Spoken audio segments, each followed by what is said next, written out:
Welcome to the past unveiled, a place where the past moves very slowly, where kings wrote letters that took months to arrive, and farmers counted the seasons, one gentle sunrise at a time. Tonight we'll wander through the calm corridors of history, no wars, no drama, just the quiet turning of time. So take a deep breath, let your thoughts drift like leaves on a still pond.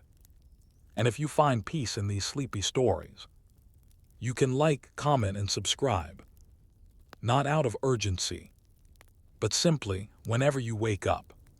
For now, close your eyes and let history whisper you to sleep. Welcome to Beautifully Boring History. Now beginning. Story 1. Ink, Clouds, and Calendars. The daily weather records of Joseon scholars. The brush trembled slightly as it met the paper.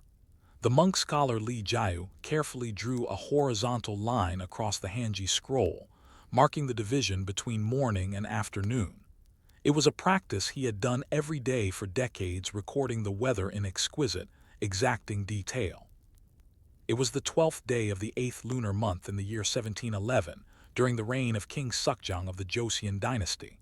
The morning had been cold, unusually so for this time of year. The wind had curled down from Mount Songni like an admonishment, pushing dried leaves into disobedient spirals across the courtyard. Li Jiao noted this with slow, deliberate strokes. Morning. Northeastern wind, dry, cold, unsettling. Clouds above ridge line, not thick. Noon sun visible but weak. These were not poetic musings. They were data carefully observed, measured with consistency, and added to a diary that would not be read for centuries. And yet, for Li Jiao and thousands of others like him across the peninsula, these weather entries were not merely personal. They were part of a national effort to observe the skies, chart the world, and record heaven's will. Weather as mandate. In Joseon, Korea, 1392–1897, weather observation was no idle habit. It was a reflection of the kingdom's Confucian ideology, where harmony between heaven, earth, and humanity was paramount. Weather was a form of divine communication. Too much rain, a reflection on the king's failing virtue. A long drought. Perhaps the bureaucrats had grown corrupt, or the court ignored a scholar's petition. The skis spoke, and it was the duty of scholar officials to listen. Each province housed its own chungchungs, a weather observation post under the supervision of the local magistrate. Reports were gathered daily, compiled monthly, and delivered to the Central Gwansingam Astronomical and Meteorological Bureau in the capital, Hanseong, modern-day Seoul. Here, the royal court would review summaries, not for forecasts, but for patterns, omens, signs, deviations from the heavenly norm. But alongside official records, something quieter was taking place. Scholars, monks, and even village scribes began keeping private weather diaries, ilgi, in which they wrote about not only clouds and winds, but how those affected their daily lives. The failed barley crop, the lateness of migratory birds, the breaking of an ox's hoof in the muddy fields. These accounts, often hidden away in trunks or temple archives, form one of Korea's most remarkable historical treasures, unassuming logs that stretch across centuries, mapping not just weather but emotion, memory, and survival. The landscape as a page. To understand these diaries, you must first understand the environment of Joseon, Korea. It was a world of microclimates. The Tibik Mountains divided the peninsula sharply, casting different patterns of rainfall and wind on either side. The west coast basked in long, lazy afternoons of low tide, while the eastern valleys braced against cold gusts from Siberia. Scholars were often rural dwellers, semi-retired Yongbin aristocrats living on small estates or in mountain hermitages. They lived close to the land. The frost arrived early, and so did the entries. Chill entered marrow by cock's crow. They wrote not only for themselves but for their descendants. To understand when to plant, when to prepare firewood, when to expect monsoons that might flatten the millet. And still these entries remained restrained. Confucian modesty discouraged self-reference. You will rarely find phrases like "I fear" or "I feel." Instead, dampness thick, mold reappearing on the southern wall. The emotion, if present, is in the detail. What did they write with? Let us pause here, not on the content but the act of writing itself. Imagine the early hours of a gray Joseon morning. A scholar lights a thin wax candle, heating a stone to warm his ink. The myak ink stick is ground against an inkstone with water, forming the familiar black fluid that will stain his brush, fingers, and robe cuffs. He writes on hanji Korean paper made from the inner bark of the mulberry tree, prized for its longevity. Diaries would last centuries if kept dry. And so he wrote, "Wind from southeast, smells of pine smoke, crows silent today." The act of recording was meditative, even sacred. The weather might be mundane, but its documentation was a dialogue with the divine.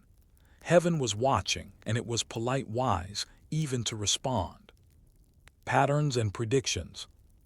Over time, weather diaries served practical purposes as well. Farmers and local leaders would consult older entries to predict flooding, frost, or drought cycles. The Joseon state, pre-modern though it was, encouraged these longitudinal observations.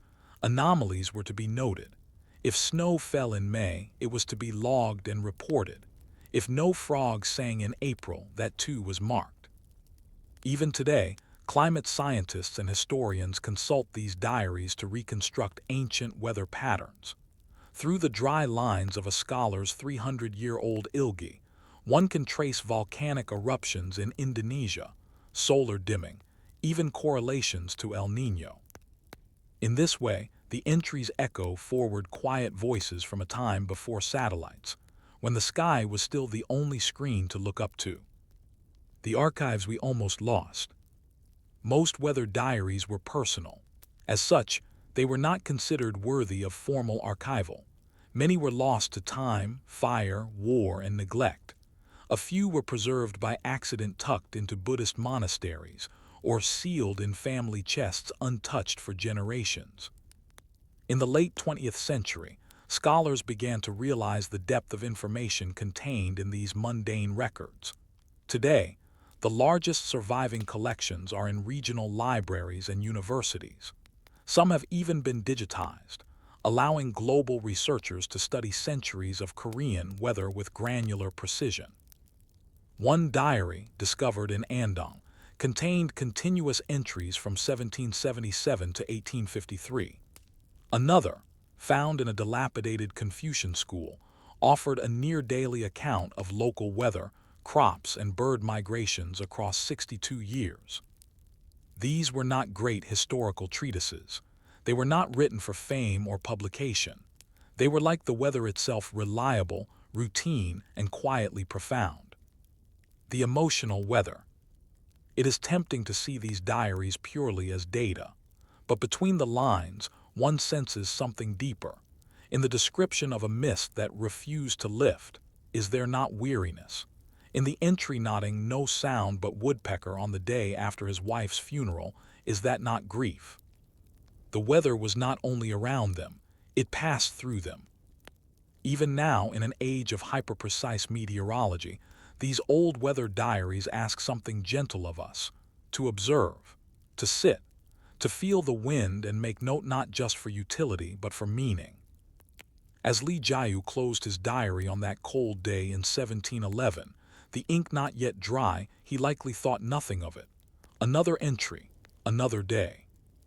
But centuries later, someone will read his words and wonder, what did he see the next morning, when he opened his window and looked again to the sky?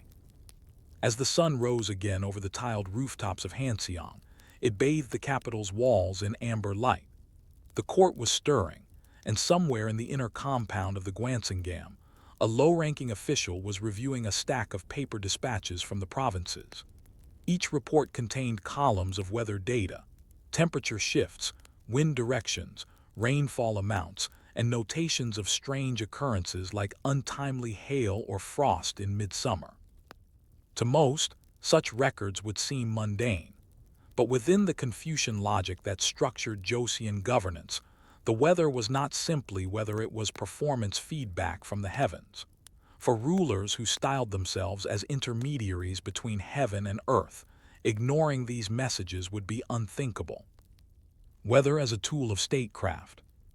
Joseon kings believed that harmony in nature reflected moral governance. This wasn't metaphorical, it was institutional. The state maintained elaborate weather surveillance systems, tying celestial signs directly to administrative policy. Ministers of rites and observances were expected to monitor anomalies and suggest appropriate responses. If drought persisted, the king might cancel celebrations or abstain from meat and liquor, signaling his personal repentance. In more severe cases, he might offer formal apologies to heaven known as gosa, held in palace courtyards or on sacred mountain altars. Sometimes, officials were demoted or dismissed not because they mismanaged crops or irrigation, but because the skis had turned against them. The logic was circular but purposeful. If the heavens were displeased, something in the state apparatus must be wrong.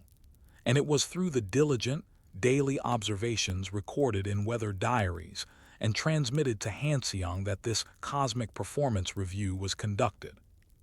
Bureaucracy of the skis. Weather data collection was surprisingly systematic. The central Gwansangam functioned both as an astronomical observatory and a meteorological center. Its staff included astrologers, scribes, and instrument keepers. They maintained sundials, armillary spheres, water clocks, and even early versions of rain gauges known as chugyugi, invented during King Sejong's reign in the 15th century. Each provincial capital had subordinate weather stations, and magistrates were held accountable for forwarding monthly logs. In more detail than most would imagine, these logs often included wind direction and strength, cloud patterns and unusual formations, humidity and dew observations, moon clarity and star visibility, rain or snowfall in precise volumes, notes on animal behavior and flowering. The reports were compiled and sometimes published in court journals like the Ilseongnak, an unofficial but immensely detailed daily record of royal court activities and celestial observations, especially during the late Joseon period. For ordinary officials, copying or compiling such data was tedious work. There was little room for error. A missing wind direction might go unnoticed unless, of course, an eclipse followed. Of eclipses and disasters. Among the most feared weather events in Joseon Korea were eclipses and sudden storms seen not only as natural phenomena, but as stern warnings. Total eclipses were met with ritual fasting and special prayers. Court astrologers would hunch over scrolls and charts for weeks beforehand, trying to calculate the date and time accurately.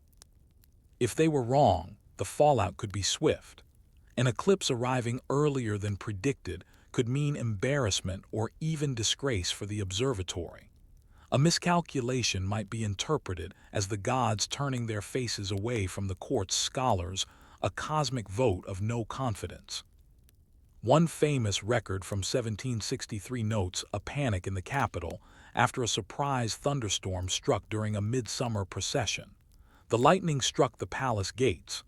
Rain soaked the king's retinue. The next day, 6 astrologers were suspended, and 2 junior officials were ordered to conduct a ceremonial apology at Mount Inwang. Still, not every weather shift was treated as an omen. Over time, a quiet realism emerged. Scholars began to distinguish between true portents and mere seasonal mischief, but that line remained blurry. The pen continued to record, just in case heaven had more to say. The private diaries as personal governance. Outside the capital, weather diaries took on more intimate, reflective purposes. Confucian scholars in rural estates treated the sky as both a journal and a mirror. The entries were rarely emotional but deeply revealing. A typical diary entry from 1822 by the scholar Jo Myung-gi reads, "Morning haze heavy, bamboo not moving, hen laid second egg early, possible early heat, no letter from cousin. There is no connective tissue between these sentences, but their placement together says everything. The weather, the behavior of animals, and the absence of correspondence from a family member, these were woven into a life pattern, a mental model of the world. By recording the sky, the diarist was recording the self. Some entries reveal quiet rhythms of grief and hope. Another diary from 1851 in Gyeongsang province includes the note: "Rain again, sixth day, barley mildewing, wife humming less." We can infer 100 things from these few lines, and yet the writer offers no explanation. There is restraint, perhaps because the diary wasn't a place for indulgence but a kind of meditative governance over one's own state of being. To remain composed, to observe, to endure. Local uses of the records. While the royal court viewed the weather through the lens of legitimacy and ritual, rural communities found more practical uses. Families passed down weather diaries alongside seed stores and farming tools. These journals could guide planting seasons, warn against unexpected frosts, and serve as a kind of folk almanac. Some communities copied successful diaries from respected elders. In Andong and Jeolla provinces, early 19th century schools taught young boys how to record weather as part of their Confucian education, not just for literacy, but for stewardship. To write the sky was to understand the rhythm of rice, the urgency of salt gathering, the burden of firewood. Even at the temple level, Buddhist monks used weather records to time rituals and prepare for food shortages. A prolonged dry spell might trigger food preservation efforts or emergency prayer cycles. Thus, while the court saw weather diaries as instruments of morality, the countryside saw them as tools of survival. Both were right. A thread through time. In modern South Korea, these ancient records are undergoing a quiet renaissance. Historians, climate scientists, and archivists have begun to digitize and analyze them. When matched with dendrochronology, tree ring data, lake sediment samples, and global climate reconstructions, these diaries reveal powerful insights. One study found clear descriptions of atmospheric haze following the 1815 eruption of Mount Tambora in Indonesia, a cataclysmic event that led to the year without a summer globally. Joseon scholars recorded strange, reddish sunsets and crop failures. They had no idea of the cause, but their pens recorded the impact faithfully. In another, researchers used weather diaries from the 1760s to reconstruct local El Niño effects and temperature fluctuations. What was once seen as parochial scribbling is now a source of global historical knowledge. All because someone paused, watched the sky, and wrote it down. Surveillance or stewardship. Yet one must ask, was this watchfulness liberating or oppressive? To record the weather daily is to tie oneself to something uncontrollable. For the Joseon kings, it was a feedback loop they could never master. For the scholars in villages, it was a humble attempt to make meaning from mist and frost. Perhaps the most revealing question is not why they recorded, but what they did when the sky gave no sign at all. When the day was gray and the wind still, and there was nothing to say. Some entries say only, "no change." And still the diary continues. But what happened on the days they chose not to write at all? The final known entry in the Ilgi of the provincial scholar, Lee Jiu reads, 8th day of the 11th lunar month, 1712. Morning fog lingered longer than usual. No birds. Ink froze in stone bowl, teeth aching. And then nothing. No indication of illness.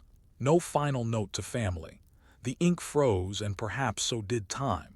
His diary, bound in faded cloth and stitched by hand, was shelved with modest care. It would not be opened again for centuries. In this quiet way, countless weather diaries across Joseon Korea came to their close not with conclusions, but with silence. And in that silence lies an extraordinary testament to both the fragility and permanence of human observation. The end of a life, the continuation of a record. There is no evidence that Li Jiao's family continued his diary, nor is there any indication that he intended anyone else to read it. It was, as many were, a private ledger kept for reasons that walked the line between routine and reverence. The final entries of many weather diaries are marked by either abrupt halts or faint shifts in handwriting suggesting that illness, death, or loss intervened. Sometimes, the diary passed on to a younger relative who, unsure of the original intent, simply repurposed the blank pages for seed inventories or poetry. These interruptions, however, are not failures. They are a reminder of the human scale of these records. Unlike modern meteorological logs, they were not sterile instruments. They lived and died with their authors. And yet, paradoxically, through thousands of such mortal fragments, a continuous chronicle of the Korean sky emerged, one that, in totality, outlived empires, institutional memory, and its dissolution. By the late 19th century, as the Joseon dynasty weakened under the weight of foreign intrusion and internal decline, the Gwansangam itself became a relic. Western-style scientific instruments arrived, new calendrical systems disrupted lunar observances, and centralized governance faltered. The court ceased its ritual consultations of celestial patterns. Ministers were less inclined to associate drought with moral failure, and more apt to discuss irrigation reform or imported fertilizer. Weather stopped being a moral verdict and became, slowly, a science. By the early 20th century, under Japanese colonial rule, local weather observation was standardized, institutionalized, and stripped of its Confucian associations. The humble, quiet art of handwritten ilgi nearly vanished. Diaries were confiscated, repurposed, or lost in the upheavals of war and occupation. Still, a few remained hidden in Buddhist temples, rural school trunks, or among personal possessions smuggled during wartime evacuations. They endured not because they were deemed important, but because no one bothered to destroy them. Resurrecting the quiet. It wasn't until the 1970s and 80s that Korean scholars began a systematic effort to find and study these weather diaries. What they discovered was astonishing. Dozens of long-running diaries across multiple provinces, some spanning nearly a century without major gaps. At first, historians used them to supplement local histories. Then climatologists began to see their value. Cross-referencing multiple diaries across years revealed consistent patterns. Monsoons delayed, late frosts recorded in synchrony across distant valleys, or anomalous summers where crop failures aligned with strange sky colors hinting at volcanic activity elsewhere on Earth.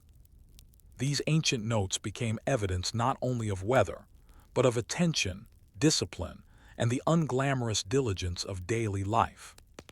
Today, projects like the Historical Climate Reconstruction Initiative use ilgi as foundational data. Every misty morning, or cloudless noon, becomes a dot on a long arc of climate history, and each of those dots began with someone dipping a brush into ink and glancing at the sky. Weather diaries and the ethics of observation. There's something profoundly humble in the weather diaries of Joseon Korea. Unlike chronicles of war or political dispatches, they do not seek glory or influence. They don't announce discoveries or make claims to wisdom. They simply watch. They observe the world without assumption. They listen to the wind, note its direction, and write it down. The ethics of such observation, the discipline to notice without embellishment, is rare in any age. In that regard, the diaries offer more than just historical insight.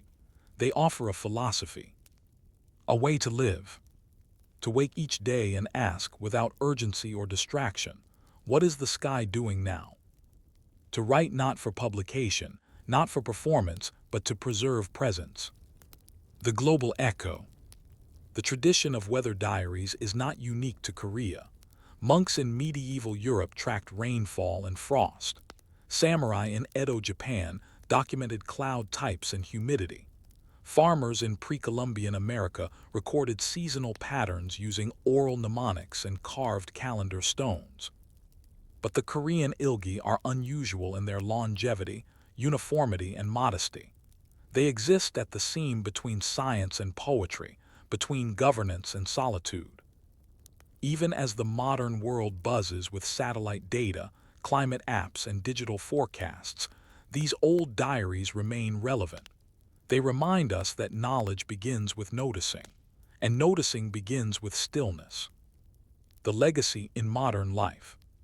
Today, a visitor to Andong, Jeonju, or Jeonju might still stumble upon handwritten logs kept by elderly residents, some in traditional script, others in more modern Hangul.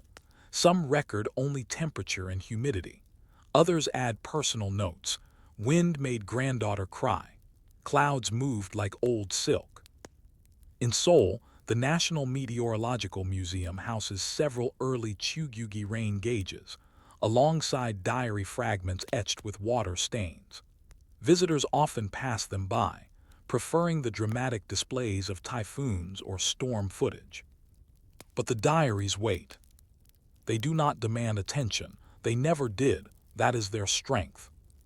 In a world overwhelmed by spectacle, there is comfort in the mundane, in knowing that someone, long ago, noticed the way fog rose over the rice fields and thought it worth recording. Closing reflections. The story of Joseon's Weather Diaries is not just about history. It's about a mindset, a quiet insistence that observation is worthwhile, even if no one is watching. It's about the power of paying attention, not to the grand or the rare, but to the slow and repetitive movements of nature. It's about how a civilization can come to understand itself not only through conquest or art, but through noticing when the wind shifts direction. As you drift to sleep, perhaps you can imagine yourself in a small tiled roof house in a valley near Hwangi or Jiala, ink stone warm in your lap. The wind outside is soft. The candle flickers. You pick up the brush. And with no hurry, no ambition, and no audience, you write. Clouds arrived late, stillness in the trees, a good day to listen. And the diary continues. Story 2. The Salt Roots of the Silla Kingdom. Salt, ordinary, necessary, and taken for granted in the modern world. But in the kingdom of Silla, one of Korea's ancient three kingdoms, it was anything but mundane. To control salt was to control food, trade, and life itself. The salt routes that stretch from Korea's southern coasts to its mountain fortresses were more than supply lines. They were arteries of survival and quiet threads binding together disparate provinces, villages, and power structures.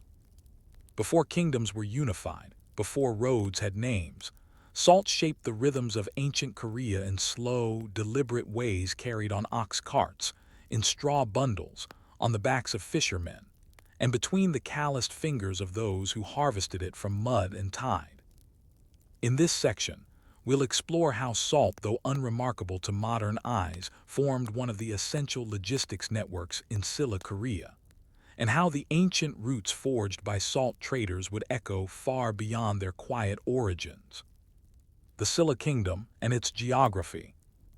The Silla Kingdom, founded in 57 BCE, occupied the southeastern portion of the Korean peninsula. Its capital, Seorebal, modern-day Jeonju, lay inland surrounded by hills, mountains, and cultivated fields. Though rich in culture and craftsmanship, the kingdom's geography presented a persistent challenge: distance from direct access to salt-producing coastlines. Silla's early rulers understood what this meant. Without reliable access to salt, they could neither preserve food nor feed a growing population dependent on rice and fermented vegetables. Inland dwellers could not harvest salt from the sea themselves. They needed a system, one built on trust, trade, and tedium. Thus the salt routes were born. How salt was made in early Korea.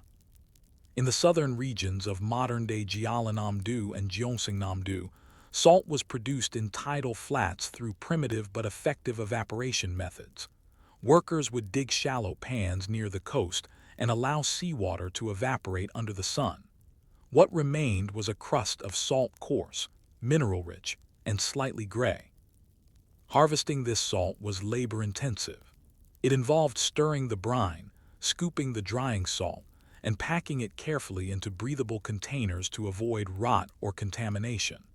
The product was often stored in straw or wooden crates and sealed with mud or bark to keep out rain and insects. This salt was not a luxury, it was foundational. It preserved fish, pickled vegetables, and stabilized food supplies through Korea's long, humid summers and freezing winters. A well-salted household was a prepared household. But salt wasn't used only for food. It was essential in tanning leather, dyeing fabrics, and certain medicinal mixtures. It also held symbolic value in purification rituals, sprinkled across thresholds or offered in ancestral rites. This is why Scylla's rulers and local elites were not merely interested in salt as a product, but in the means of moving it inland. The slow and steady trade. The movement of salt was slow. Carts drawn by oxen were the primary mode of transport, though in some cases, human porters carried smaller loads through mountainous terrain. Roads were primitive, little more than hardened dirt paths worn into the landscape by repeated footsteps and cartwheels. Salt caravans would typically move early in the day or late at night to avoid the oppressive heat that could cause clumping or moisture absorption. Traders packed salt in multiple layers, first in tight cloth, then straw wrapping, then clay-lined containers or reed baskets. Each route had its own dangers. Bandits were a constant concern. So too were floods, landslides, and broken wheels. If a shipment spoiled or spilled, the loss could be catastrophic not only financially, but for entire villages waiting to salt their winter stores of fish or kimchi. To protect these trades, certain families formed salt guilds, small cooperative groups bound by marriage or regional affiliation. These guilds regulated prices, organized protection, and sometimes offered rudimentary insurance. If one man's ox died, the others would loan him a replacement until the next harvest. What emerges from this is not just the story of a product, but a network, a living system of movement, negotiation, and cooperation. A quiet engine beneath the visible machinery of the Scylla state. Salt, power, and taxation.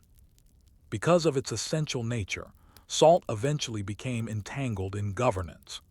By the 6th century, as Scylla expanded and sought greater unification of the peninsula, kings began regulating salt through regional offices and taxation systems.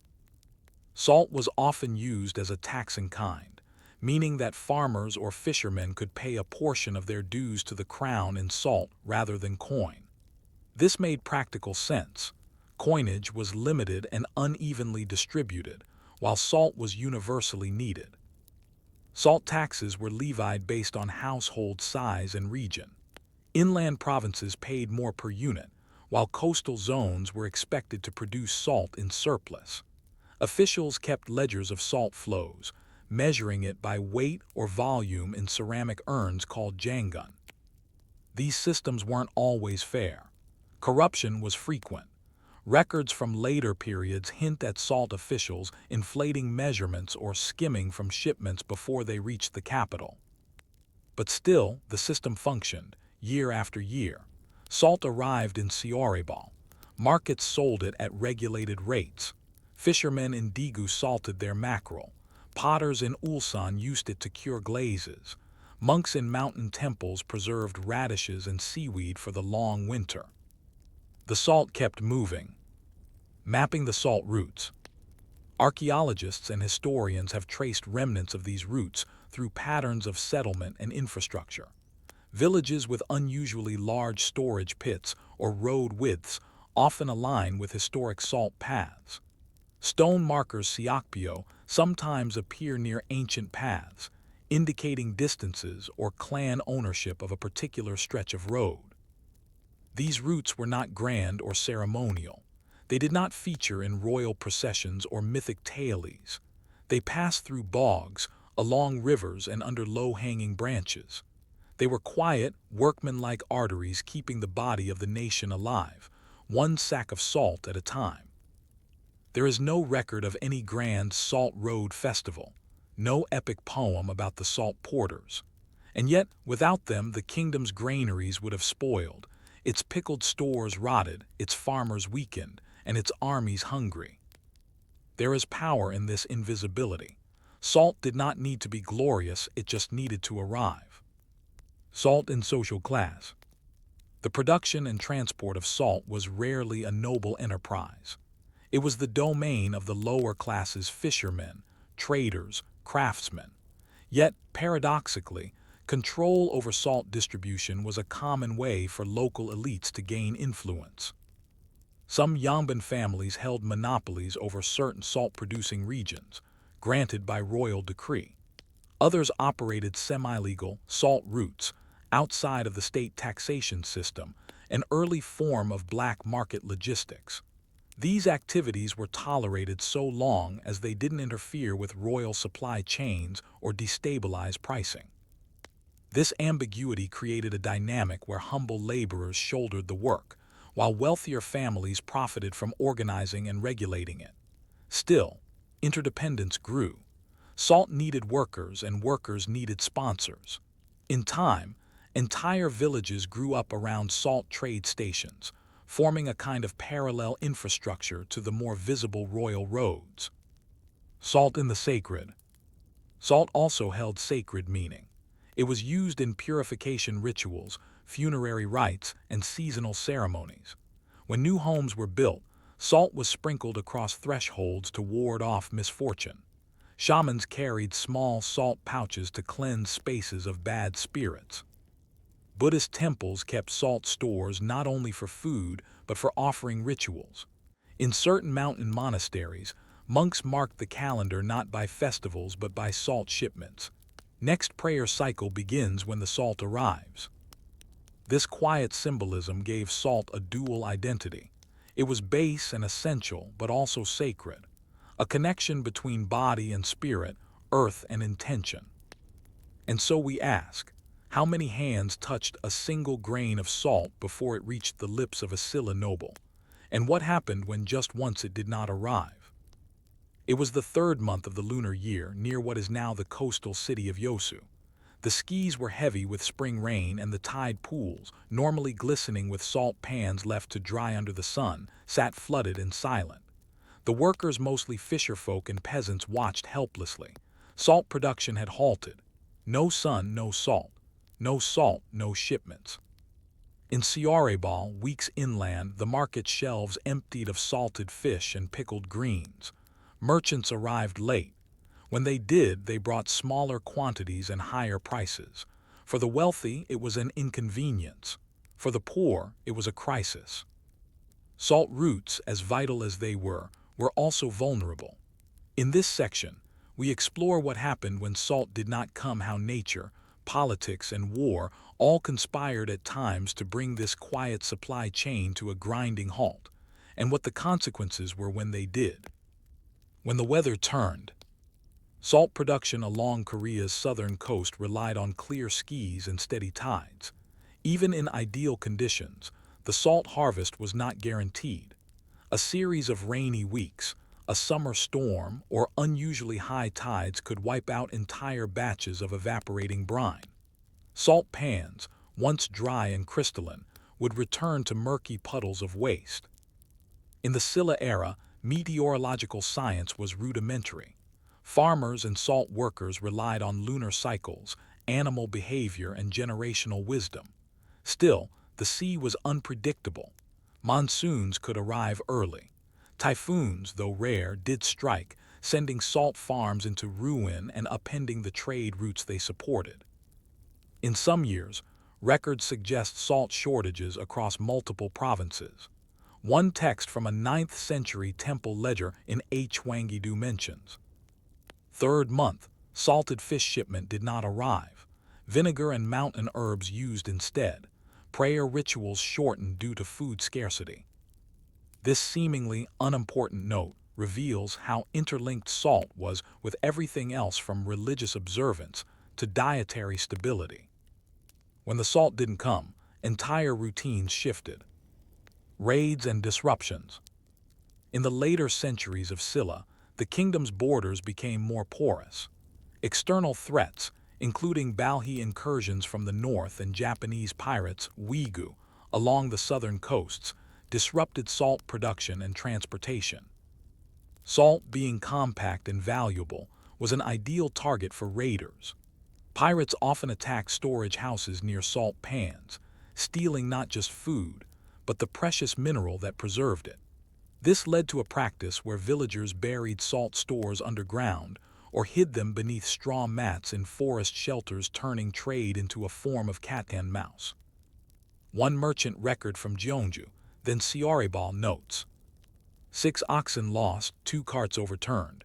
Thieves took salt and cloth. Guard was wounded but survived. Route now changed to North Trail. The merchant's log, matter of fact and short, reflects a harsh reality. The routes were only as strong as the safety they offered. When war or banditry broke them, everything slowed or stopped. To counteract this, the Silla state occasionally deployed military patrols along critical salt paths. These were not grand armies, but small detachments of soldiers whose duty was more about deterrence than defense. Even so, their presence allowed some movement to continue. Still, during wartime or political upheaval, salt would vanish from markets, prices doubled, black markets thrived, trust eroded. Economic impacts of salt shortages. Salt shortages had cascading effects across the economy of Silla. Without salt, fish spoiled before it could be transported inland. Kimchi production suffered, as salting was essential to fermentation and preservation.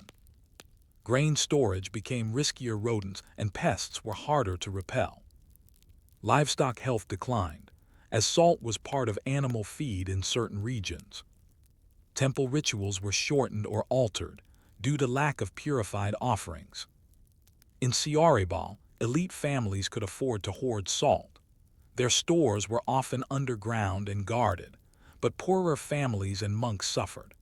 Diaries and temple records mention vegetable gruel being substituted for preserved dishes and vinegar pickles replacing salted roots. This was not just about taste or culinary inconvenience. These substitutions lacked vital nutrients. Winter illnesses, already common, would spike after bad salt years. The body's need for sodium was constant regardless of politics or weather. Social and cultural adaptations. Over time, the kingdom developed modest adaptations to these vulnerabilities. Salt depots. The Silla court established salt depots, yomgo, in strategic inland locations. These were stone or wooden storage buildings stocked during years of surplus.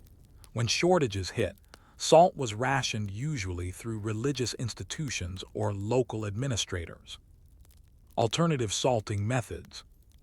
In some areas, instead of relying on sea salt, communities turned to ash salt made by burning salt-rich plants like mugwort or kelp, then extracting the remaining sodium.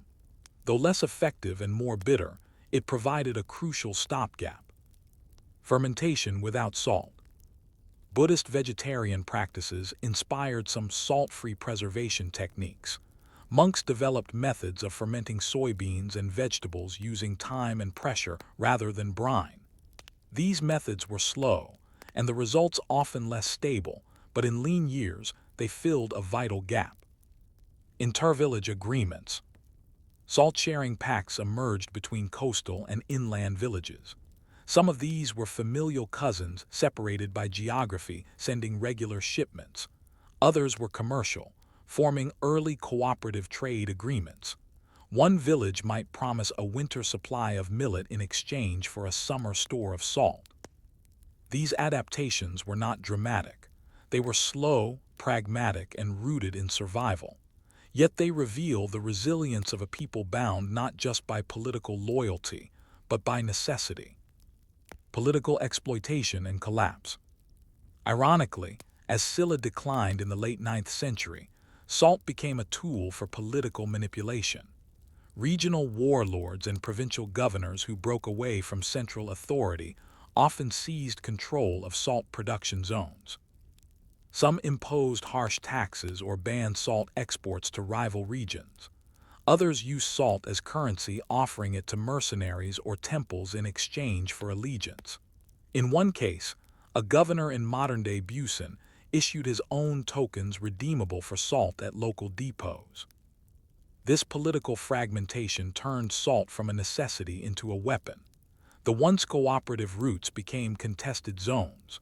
By the 10th century, with Silla in terminal decline and the rise of later Beach and Goryeo on the horizon, the salt routes lay fractured symbols of a deeper social unraveling.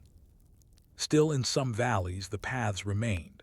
Farmers still walked them slowly, quietly. They no longer served kings, but they still served life. The path remains. Even today, remnants of ancient salt routes persist. Some footpaths, now used by hikers or shepherds, once carried oxen and brine.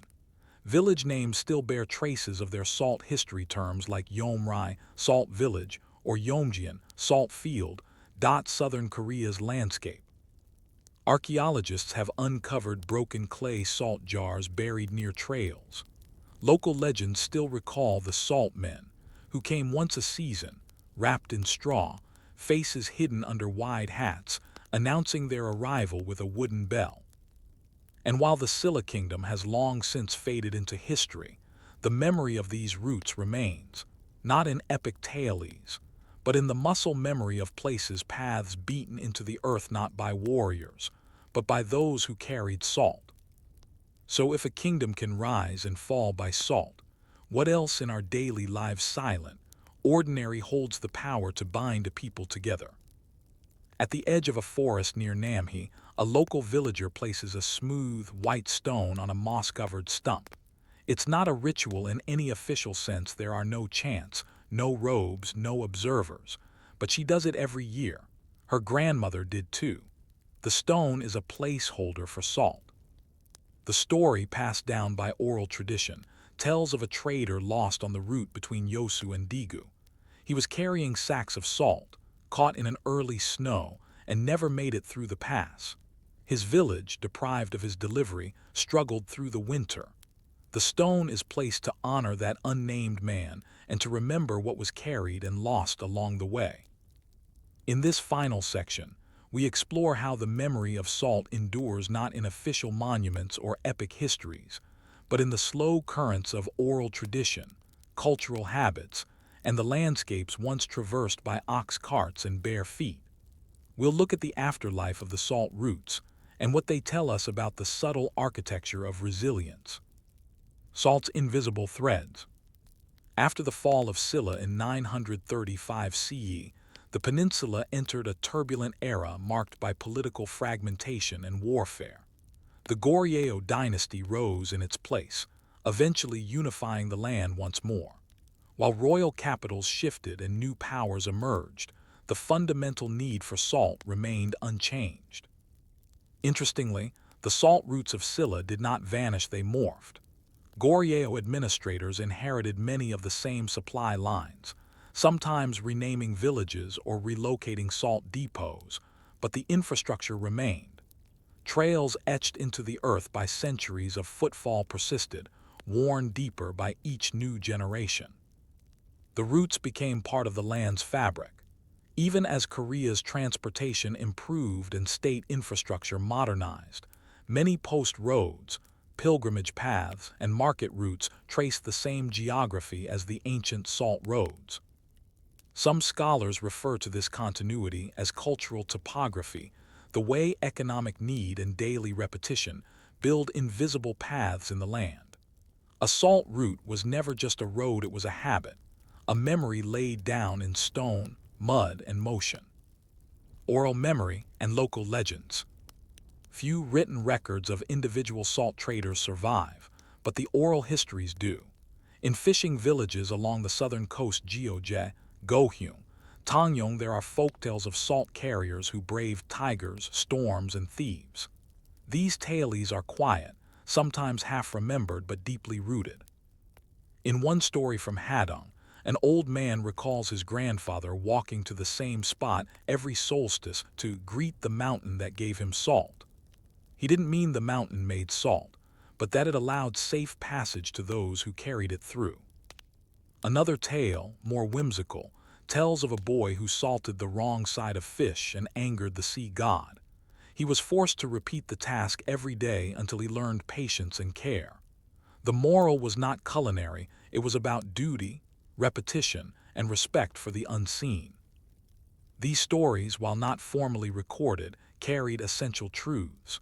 They reinforced values, endurance, modesty, and the awareness that something as small as a grain of salt could uphold a kingdom or undo it. Rituals and offerings. In modern Korean rites, salt still plays a subtle but enduring role. During Jesa ancestral rites, small piles of salt are arranged on ceremonial tables not for consumption, but as symbols of purity and continuity. In shamanic ceremonies, salt is used to cleanse both space and spirit, often cast in small arcs toward the four cardinal directions. These rituals are not explicitly tied to Silla-era salt roots, yet the cultural memory remains. The journey of salt from coast to temple, from tide pool to altar still shapes how people mark transitions, cleanse grief, and welcome the sacred. Even in culinary traditions, salt is central not only in flavor but in structure.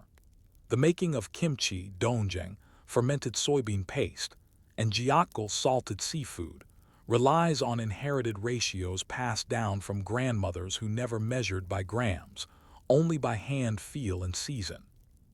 These preserved foods, essential to winter survival, are living remnants of a world once dependent on the safe arrival of salt traders across perilous terrain. Salt and the genealogy of labor. Rarely celebrated, the laborers of the salt routes lived hard lives. Few of their names are known. Their contributions are not immortalized in statues or royal annals. But in recent decades, scholars and local historians have begun to reclaim their legacy. Community museums in towns like Boseong and Mokpo now feature exhibits on ancient salt production displaying reed rakes, clay salt urns, and replicas of ox-drawn carts. Oral history projects have interviewed descendants of coastal salt families, preserving memories of work that was seasonal, repetitive, and foundational. This recognition is not just about salt. It is about honoring labor, the kind that is easy to overlook because it is quiet, consistent, and largely invisible. The salt route workers were not heroes in the traditional sense. They were men and women who endured mud, cold, and fatigue to ensure their communities could eat, pray, and survive. They are part of Korea's living heritage, just beneath the surface. The landscape speaks. If you walk the back roads of Gyeongsangnam-do or the valleys of Jeolla in early spring, you might pass through places with names like Yeomcheon, Salt Stream, Yeomgal, Salt Valley, or Jangi, Place of Storage. The roads are quiet now. Asphalt has replaced dirt. Trucks, not oxen, move goods. But the landscape remembers. Ancient footpaths often follow ridgelines and low passes, routes designed not for speed, but for endurance and shelter. Near some of these paths, flat clearings remain, once used for resting, feeding oxen, or repacking loads. Shrines to mountain spirits often stand nearby, asking for safety not from glory, but from the mundane dangers of rain, ankle breaks, or cart collapse. The land does not forget its patterns. Final reflections, the power of the small. It is tempting in history to focus on the loud events, the battles, the edicts, the construction of palaces. But the salt routes remind us that what keeps a kingdom alive is not always dramatic.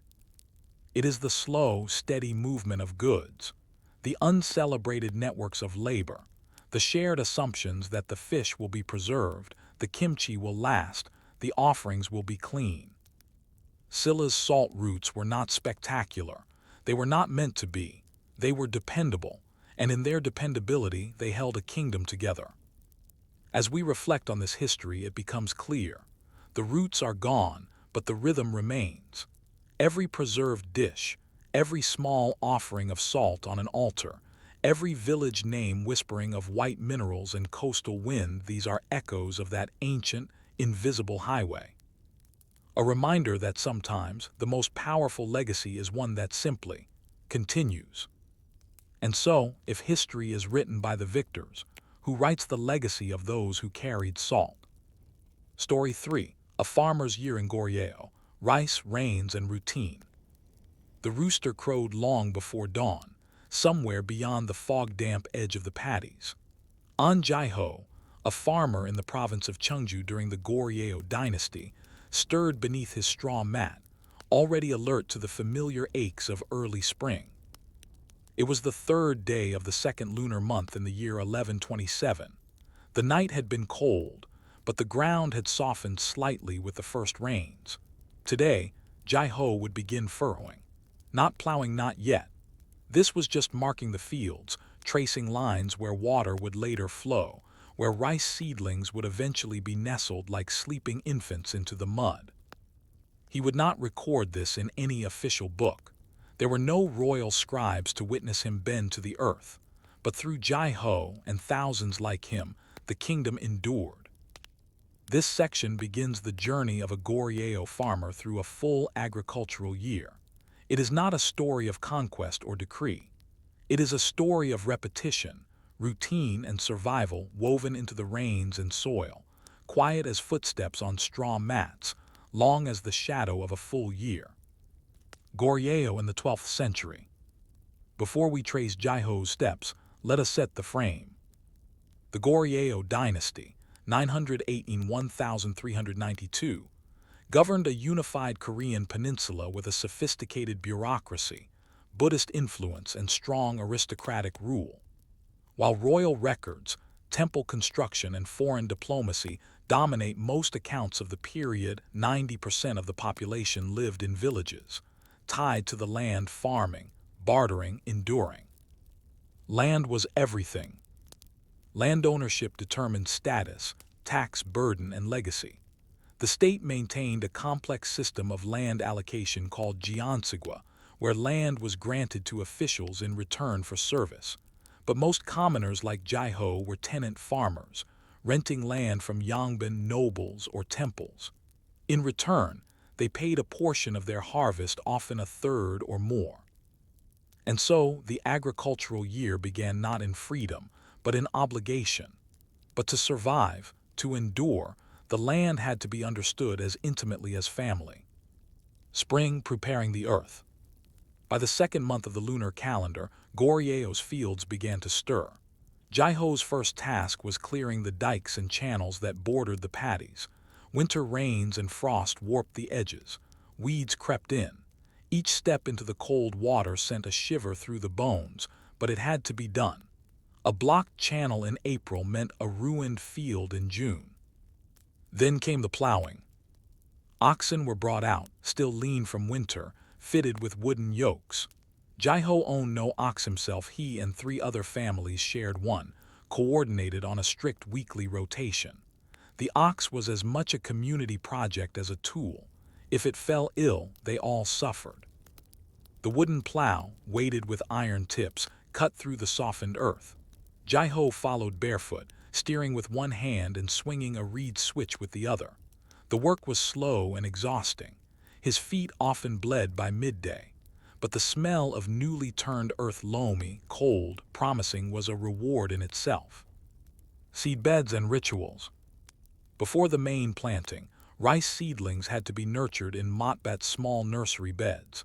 Jai-ho's wife, Seon, prepared them with meticulous care, scattering rice seeds saved from the previous year into warm, moist soil. These beds were covered with straw mats at night to retain warmth, uncovered during the day for sun. Seon also performed a quiet rite, placing 3 pine needles and a coin from her wedding chest into the seedbed, a gesture to ward off blight. This ritual was neither Buddhist nor Confucian. It was older, part of the animist folk beliefs that lived alongside formal religion in Goryeo life. No one spoke of these rituals in court, but every farmer knew them. Every family had their versions. These were not superstition, they were insurance, passed down from women who had seen too many seasons of rot.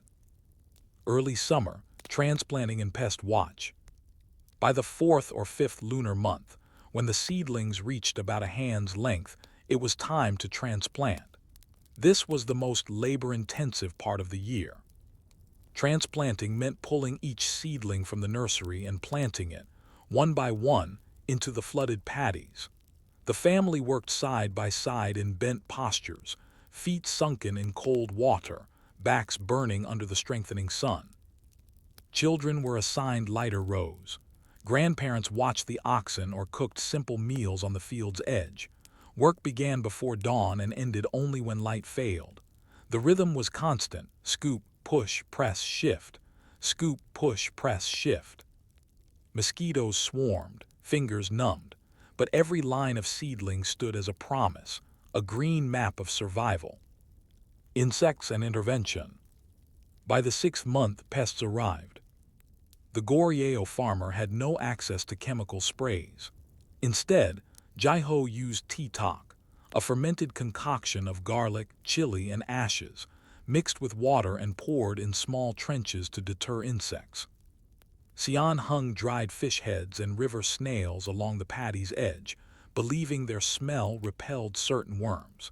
Chickens were released between rows to peck larvae.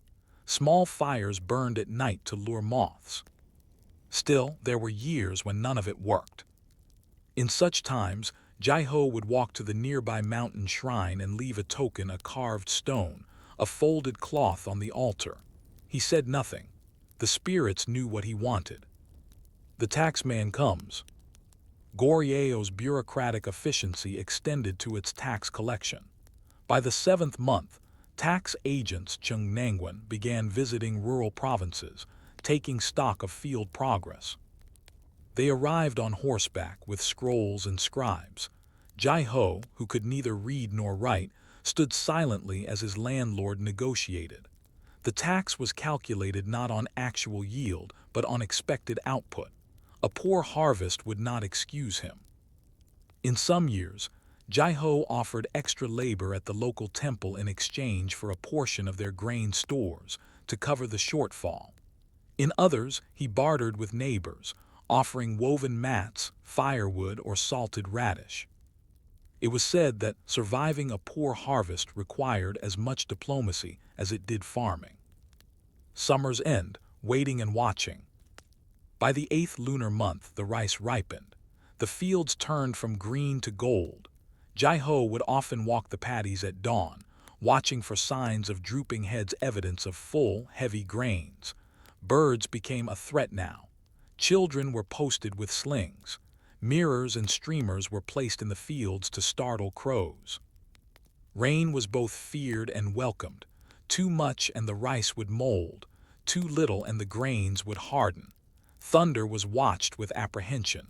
Floods were a wordless nightmare.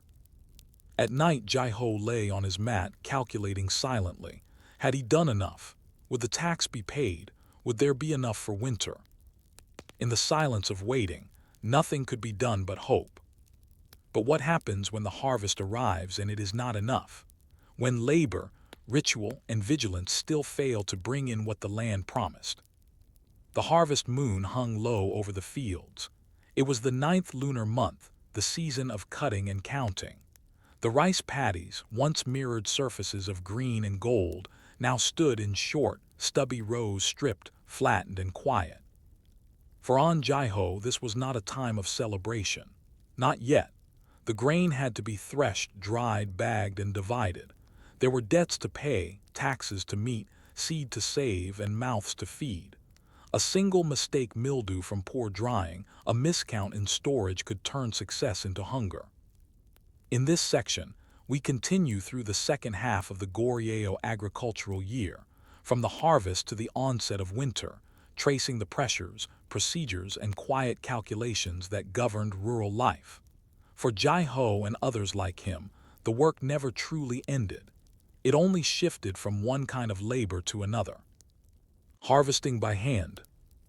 Rice was harvested by hand using sickle blades made of iron or bronze, depending on the family's means. Jaiho's blade, passed down from his father, had been sharpened so many times its curve resembled more of a hook than a crescent. Cutting was backbreaking. The rice had to be sliced at a particular height, not too low, lest mud damage the stalks, and not too high, lest grain be lost. Jai-Ho's children, two sons aged 10 and 13, collected the bundles and tied them with straw rope, forming neat sheaves. These bundles were carried to a flat area near the house where they would be threshed, but weather was always a threat. A sudden storm could rot a week's worth of harvest, so families often worked under pressure, laboring into dusk. In nearby fields, voices rose in rhythm with the cutting chants to keep the body moving, to stave off fatigue. There were no machines, no shortcuts, just calloused hands, cracked feet, and the quiet urgency of the season. Drying and storage. Once threshed either by beating the bundles on wooden platforms or trampling them underfoot, the rice was dried. Jai-Ho laid the grains out on bamboo mats in the courtyard. Each morning, he stirred them with a paddle to prevent moisture buildup. Birds were a constant nuisance. Sion and the children took turns waving cloth flags or rattling bamboo sticks. Chickens were penned. Dogs were loosed. Once dry, the rice was placed into large clay jars, angi, or woven sacks lined with straw, stored in the corner of the house least prone to damp. Some richer families had dedicated storage huts on stilts. Jai-Ho had only a wooden chest reinforced with stone blocks. He counted carefully: 1 bag for taxes, 1 for seed, 3 for the household, 1 for trade. He hoped this would be enough. The burden of tax and debt. By the 10th month, the tax collectors returned. They were rarely cruel but never forgiving. The Hosei land tax was calculated based on the estimated fertility of the field, not the actual harvest. That meant that even in a poor year, Jai-Ho owed the same as in a good one. His landlord, himself pressed by provincial officials, insisted on his share. Jai-Ho bartered what he could: firewood bundles, dried mushrooms, a pair of handmade straw sandals. But these were tokens. The grain was what mattered. Taxes were paid in kind, measured in siak, a volume unit equivalent to roughly 144 liters. The collectors brought wooden gauges and clay weights. Precision mattered. Arguments were rare. Everyone knew resistance meant punishment or land loss. If Jai-Ho fell short, he'd borrow. The local temple offered grain loans with interest, usually to be repaid by the next harvest, with an extra portion or labor. Some years, Jai-Ho worked a monk's field for 3 weeks just to clear a minor deficit. Debt was not a shame, it was a pattern. Everyone owed someone. Craft trade and the winter economy. With the fields bare and the stores secured, Jai-Ho turned to secondary labor. During the colder months, rural families produced goods for trade or barter: straw shoes, gypsum, rope, firewood bundles, or fermented products. Sion brewed soy sauce in a clay jar tucked behind the hearth. The children collected pine resin and dried herbs. Every 3rd month, a market convened at the local village center. Here, Jai-Ho could trade surplus grain for salt, iron tools, or dried fish brought in from coastal merchants. He rarely used coins dongjian as they were scarce, and often reserved for paying temple donations or distant relatives. Markets were also social events. News traveled via peddlers and monks. Jai-Ho learned of a local family's ox dying, of a tax official's reassignment, of a storm that destroyed part of the coast near Naju. The world was never far, only filtered through the grainy lens of village rumor. Winter, the long wait. As the 11th and 12th lunar months rolled in, the house grew colder. The Andal floor system, heated by a flue beneath the main room, provided warmth, but wood had to be rationed. Jai-Ho rose early to break ice in the water jar, checking grain stores obsessively.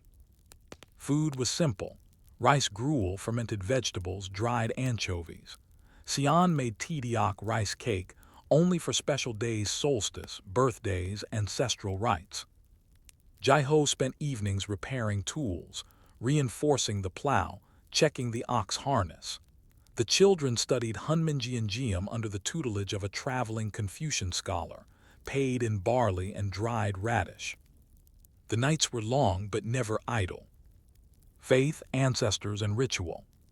Faith was an everyday companion. Jai-ho, like many in Goryeo, practiced a syncretic blend of Buddhism, ancestor worship, and folk customs. A clay Buddha sat in a corner niche, surrounded by incense and pebbles. Above the hearth, paper charms hung protecting the home from sickness. At the turn of the year, the family performed a Jessa ceremony, laying out rice, wine, and salt on a low table. The names of ancestors were whispered, not sung. Silence was part of the rite. No priest came, no grand temple was needed, only memory, food, and fire. The rhythm of repetition. By the final week of the year, Jai-ho began preparing seed selection. The best grains, full-bodied, unbroken, were separated into a new jar. These would be the first life of the next cycle. He also sharpened his sickle, mended his basket, checked the field channels now stiff with frost. It was too early to till, but never too early to prepare. Nothing was wasted, nothing forgotten. This was not heroism, it was simply life. But in a system so fragile, where debt, weather, and misjudgment could ruin a year, what did resilience really look like? How did people endure when the margins wore thin? By the first lunar month, the snow began to recede from the paddies. Here and there, muddy patches revealed the stubborn green of overwintered weeds. An Jai-ho stood at the edge of the field, shovel in hand, marking out the first trench for spring water. His back ached, but his breath was steady. The year had not been easy. One sack short in the harvest, a minor infection in the ox's hoof. The middle child caught a fever in the winter cold, but the family endured. The grain jars still held enough. Firewood lasted, and Jai-ho's feet were still strong enough to cross the field. This final section explores how Goryeo farmers like Jai-ho sustained themselves not just physically, but emotionally, socially, and spiritually in the face of uncertainty.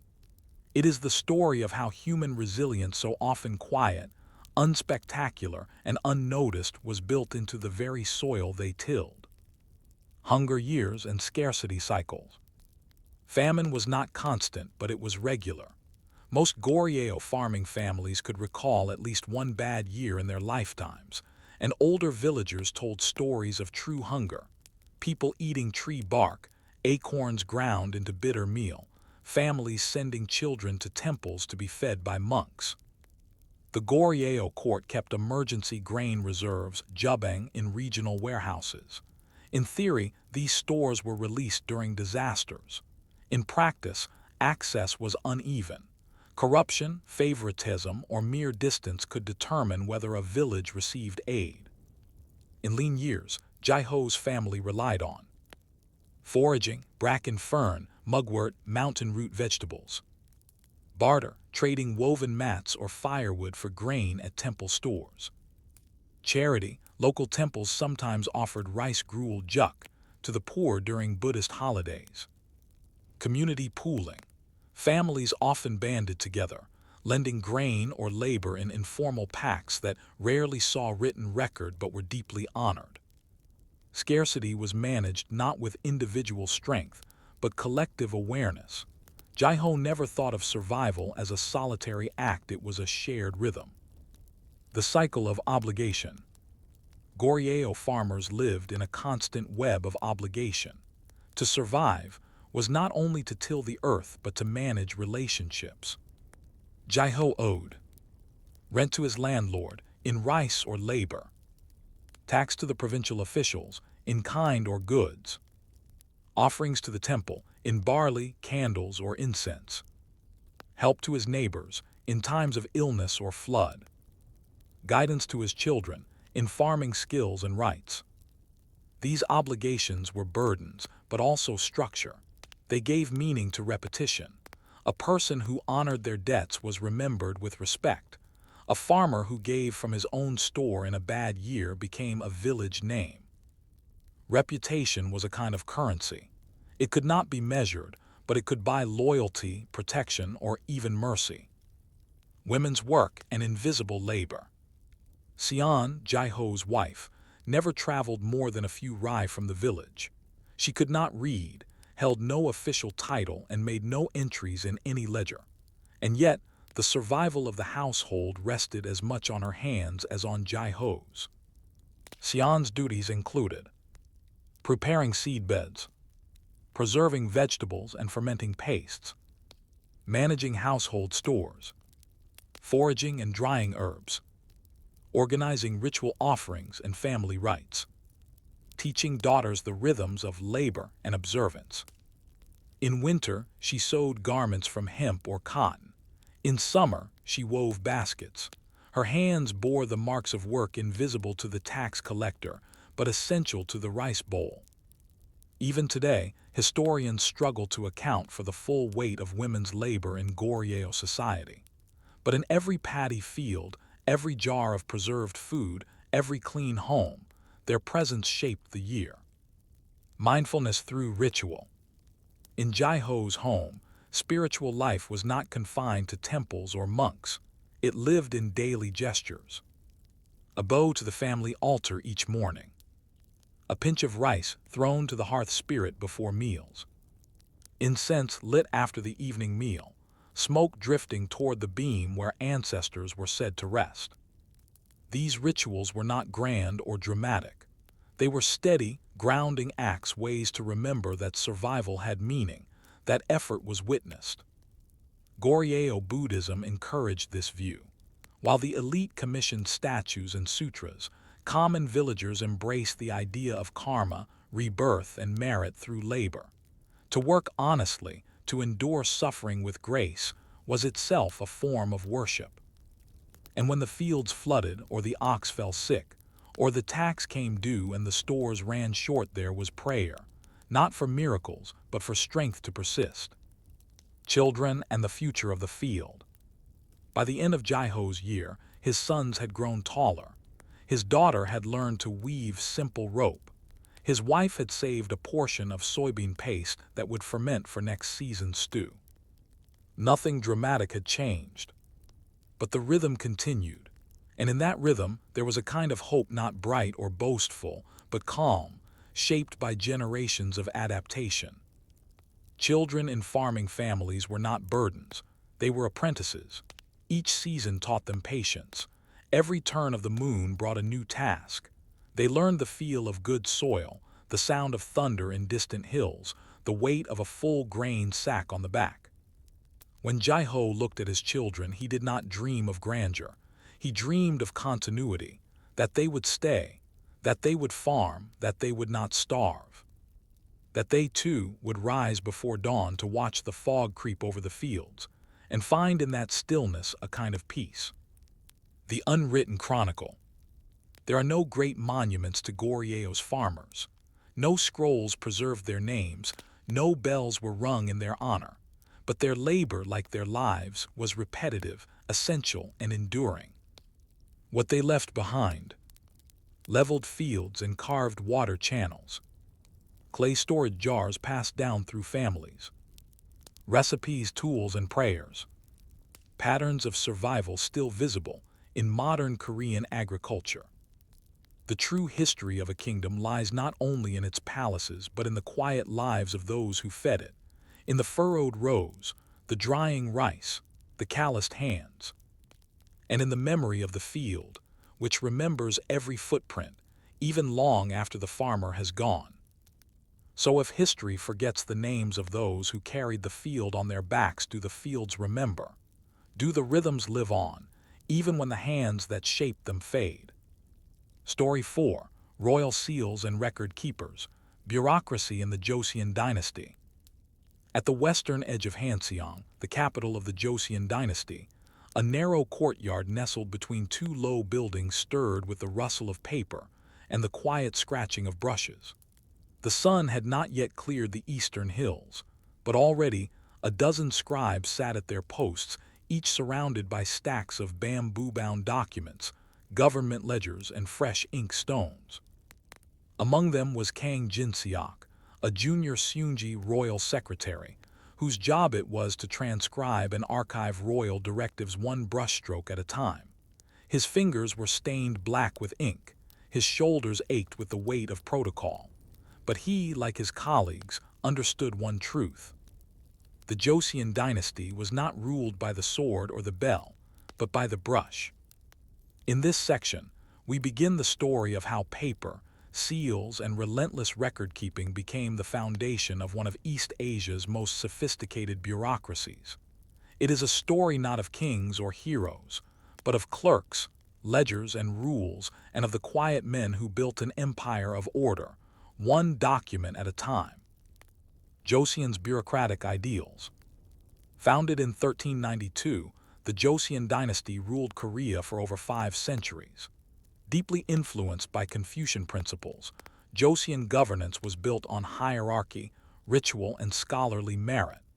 The ideal administrator was not a warrior, but a literate, restrained gentleman trained in the Gwagyo civil service examinations and steeped in the analects of Confucius. At the center of this system was documentation. Every decision, request, and royal utterance was recorded, copied, reviewed, filed, and archived. Officials carried not weapons but scrolls. Their power lay not in charisma, but in paper and the seals that authenticated it. To govern well, one had to write well, and to write well, one had to observe, measure, and conform to prescribed formats. There was no space for improvisation. Bureaucracy was not just process, it was ideology. The role of the Seungjeongwan, Royal Secretariat. At the heart of the bureaucratic engine was the Seungjeongwan, the Office of Royal Secretariat. Located within the palace compound, this small but critical office was responsible for recording the king's verbal commands, Seungjeong, drafting written royal decrees, Jeongmyo, copying daily logs for court records, relaying communications between the king and various ministries. The Seungji junior secretaries like Kang Jinseok were not high-ranking ministers, but their proximity to royal speech gave them unusual influence. They were the interface between the monarch and the bureaucracy, trusted to transcribe faithfully, not editorialize. Even small errors, a missing particle, a stroke too heavy, the wrong kind of ink could lead to reprimand. In extreme cases, dismissal. For this reason, many Seungji developed a kind of asceticism. They woke before dawn. They memorized stroke orders. They practiced writing in dim candlelight until their scripts were indistinguishable from official calligraphy. Each day, they recorded the king's morning comments, sometimes formal, often mundane. Let the hall of astronomy know the rains have not come. Issue rice from the south granary to the widows of Cheongju. The minister of right speaks too freely, summon him again. Every word was weighed, every sentence the seed of policy. The importance of seals. No document was valid without a seal. In Joseon Korea, the Yabo royal seal was carved from jade, bronze, or ivory, and stored in specially guarded boxes. Its use was ceremonial and strictly controlled. Only royal decrees or high-level appointments bore the king's yabo, affixed with a red paste made from cinnabar, castor oil, and silk fibers. But there were hundreds of other seals. Each ministry, local office, and official had one or more seals engraved with characters, ranks, or symbolic images. These seals authenticated land grants, tax receipts, criminal sentences, temple charters, and trade licenses. The Injang system, as it was called, turned each document into a legal object. A scroll without a seal was as good as hearsay. Seals were so central that entire offices existed solely to manage them. Officials were rotated regularly to prevent corruption. Some seals were destroyed when their owners died. Others were passed to successors in solemn ceremonies. To steal a seal was high treason. To forge one was a crime equal to rebellion. The structure of ministry record-keeping. Beneath the Seungyeongwon were the six central ministries, Yukjo, personnel, taxation, rights, military, punishments, and public works. Each kept its own records, stored in wooden chests and later in formal archives. For every decision, a draft was created by a junior clerk, Jubu. A review copy was checked by a middle official. A final version was submitted for approval, then sealed. A duplicate was filed in the ministry's ledger. In certain cases, a triplicate was sent to the Sagenwen Office of Censors or the Hongmengwen Office of Royal Lectures. Documents were copied by hand by scribes trained to reproduce characters with machine-like precision. There were manuals for spacing, brush angle, and even margin width. Errors were not corrected. They were noted and copied with the error intact, followed by marginal notes indicating the mistake. This practice preserved the integrity of the original and created a chain of traceable accountability. Even a single missing document could cause delays in tax disbursement, soldier deployments, or criminal sentencing. Archives in the art of filing. Once approved, records were stored in bamboo-bound ledgers called guancholkik and categorized by year, region, ministry, and topic. Palace archives were managed by dedicated record keepers who used colored silk tags and wooden markers to sort scrolls. Documents from different reigns were not mixed. Those from the king's first year of rule were marked specially, as they set precedents. In some cases, records were duplicated and sent to the Jangseogak Royal Library, which functioned as both a scholarly archive and an official memory bank. Special vaults were built to protect scrolls from fire, rats, and humidity. Even after their administrative use ended, documents were preserved because, in Joseon's Confucian worldview, the past was guidance. The record itself was sacred. The bureaucrat's daily life. A typical day for Kang Jinseok began before sunrise. He dressed in a clean hemp robe, tied his black gat hat, and entered the palace grounds through a side gate. His first task was to review yesterday's court proceedings, checking for missing annotations. By mid-morning, he accompanied the senior Seungji to the king's audience chamber, sitting silently as royal comments were made. Afterward, he transcribed these into formal scripts, affixed ministry seals, and prepared them for courier dispatch. He ate cold rice alone in the courtyard. In the afternoon, he reviewed incoming reports, many from distant provinces, each bearing red or black seals. He checked ink quality, spacing, and stroke consistency. He copied particularly important passages into the Seungyeongwon Ilgi, the Secretariat's official journal. He finished at dusk, returning home without ceremony. His wife had already set out warm broth and tea. He ate in silence, washed his brush, and sometimes copied Confucian passages before sleep. He did not see his work as glorious. He saw it as necessary. But what happens when the records themselves become dangerous, when paper holds too much truth, and silence becomes safer than documentation? By the second month of the lunar year, a chill still lingered in the corridors of the Seungyeongwon. Yet the ink never froze, nor did the records stop flowing. On one particular morning, a courier arrived with a sealed scroll from the Sagenwen, the Office of Censors. The document was delicate, its handwriting crisp and precise, but the content within was heavy with implication. It questioned the conduct of a high-ranking minister. It suggested that a decree issued 3 weeks earlier bore an unauthorized seal. It hinted that a royal order had been edited. And now, Junior Secretary Kang Jinseok found himself holding a document that, if true, could unseat a minister, alter political alliances, and perhaps threaten the secrecy of the king himself. In Joseon, bureaucracy was meant to maintain order, but sometimes the brush became a weapon, the record a threat. In this section, we explore how the machinery of paperwork could turn from guardian to danger, how faithful recorders could be silenced, how seals became tools of ambition, and how the quiet halls of the archive occasionally echoed with fear. The fragile balance of truth and power. Confucian governance in Joseon prized transparency, but only within strict bounds. Officials were encouraged to speak truth to power through formal memorials and censure documents, yet doing so carried risk. The system depended on paper, but it also controlled it tightly.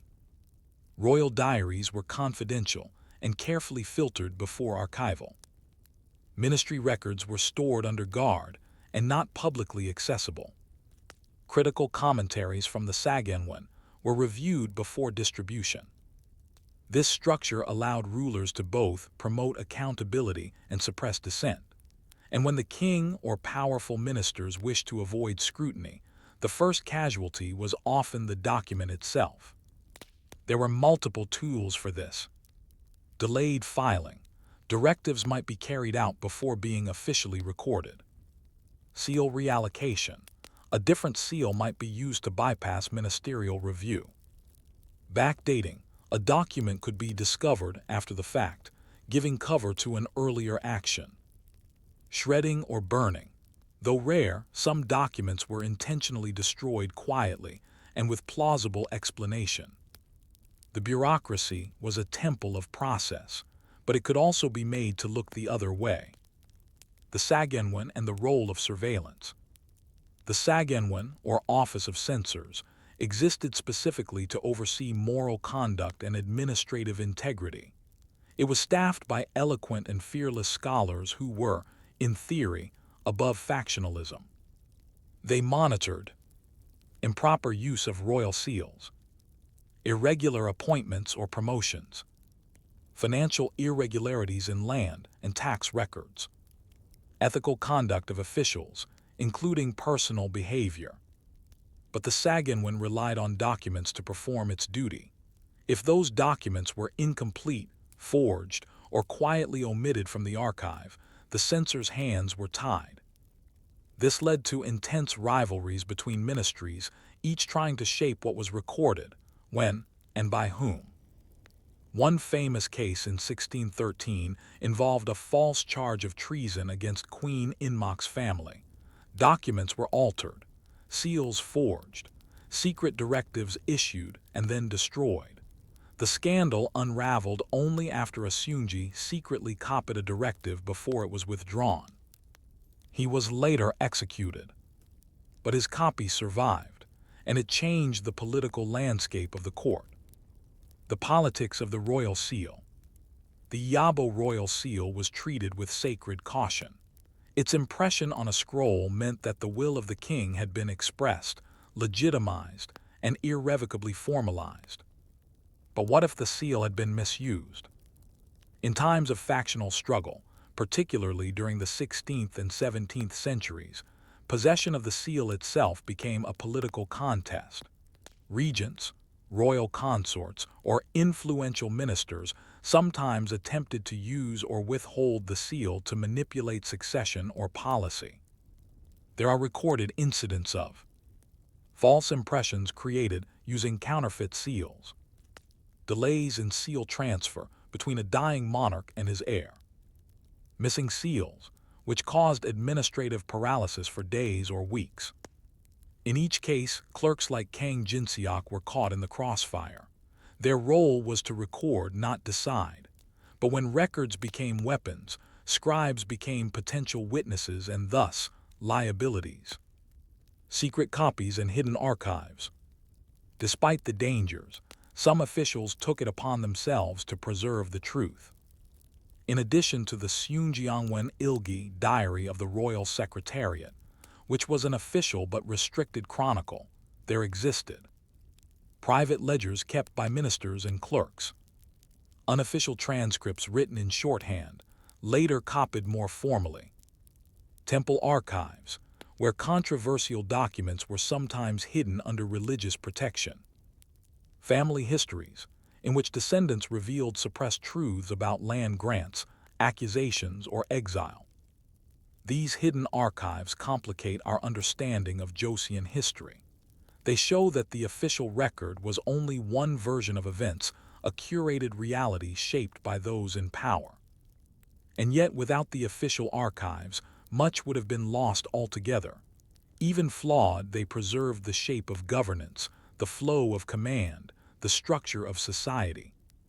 This duality of faith in record-keeping and fear of its manipulation defined Joseon bureaucracy. When records were destroyed, the most dramatic example of document destruction came not from politics, but war.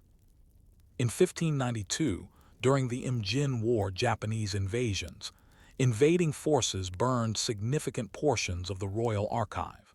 Entire generations of administrative records, family registries, and temple charters were reduced to ash. Seals were looted. Bureaucrats fled. In the war's aftermath, the Joseon court launched a massive campaign to reconstruct its archives. Officials traveled to provincial offices to collect surviving duplicates. Citizens were asked to submit family records. Monks offered copies of temple land grants. Entire forests were harvested to produce new paper. This rebuilding process was itself documented meticulously and resulted in the creation of more durable storage structures and backup copies. It also led to the reinforcement of the principle: no act is complete until it is written and sealed, and no seal is valid unless it is preserved. The clerk's quiet dilemma. For scribes like Kang Jinseok, the challenge was not rebellion, it was subtlety. How does one serve truth without courting death? Some strategies included copying duplicate scrolls for private safekeeping, using coded marginal notes to hint at inconsistencies, informally alerting allies in the Sagenwen, resigning silently when integrity could not be preserved. These were not acts of drama. They were quiet resistances, brushstrokes of defiance buried beneath layers of formality. Over time, clerks came to understand their true role, not to shape policy, but to ensure that memory survived, even in fragments. And so we must ask, when the record becomes too dangerous to keep, is forgetting a form of mercy or a failure of history? The rainy season returned to Hanseong. Sheets of water fell from the palace eaves, splashing into the stone-paved courtyards and dripping steadily into the ink wells of the Seungjeongwen. Kang Jinseok stood in the archive chamber, arms folded behind his back, watching the moisture bead on the sealed ledgers stored in the upper alcoves. The smell of damp paper was familiar. So was the tension in his jaw, the knowledge that within these ledgers lay thousands of choices, some noble, some petty, all permanent. Every brushstroke he'd ever made, every royal word he'd ever transcribed was still here, still waiting to be read or ignored or judged. And it made him wonder, what would endure and what would disappear? In this final section, we conclude the story of Joseon's bureaucracy not in collapse or chaos, but in quiet persistence. We follow the legacy of its meticulous record-keeping through time, consider its impact on Korean historical memory, and reflect on the quiet heroism of those who chose order, day after day, in a world that often preferred chaos. The Ilgi, a monument in ink. The most extraordinary product of Joseon's bureaucracy may be the Seungjeongwen Ilgi, the Diaries of the Royal Secretariat, the world's longest continuous record of daily royal affairs, stretching from 1623 to 1910 without interruption. It contains over 3,000 volumes and nearly 250 years of daily records, written in classical Chinese, detailing royal edicts, political appointments, court ceremonies, weather reports, official meetings, even seemingly minor royal utterances. Kept by secretaries like Kang Jinseok, the Ilgi was never meant for public consumption. It was the internal memory of the court, a place where nothing was omitted, not even the king's silences. And yet, by accident of diligence and preservation, it became one of Korea's greatest historical treasures. Today, portions are digitized and studied by scholars, not only for the grand events they record, but for the subtle details of daily governance, the complaints of ministers, the preferences of monarchs, the patterns of bureaucratic behavior. In these records, we do not merely read about kings. We read about scribes, advisors, couriers, clerks, those whose names rarely appear in textbooks, but whose lives shape the state. Bureaucracy as a form of resilience. In many ways, Joseon survived as long as it did not because of military strength or economic innovation, but because of its bureaucracy.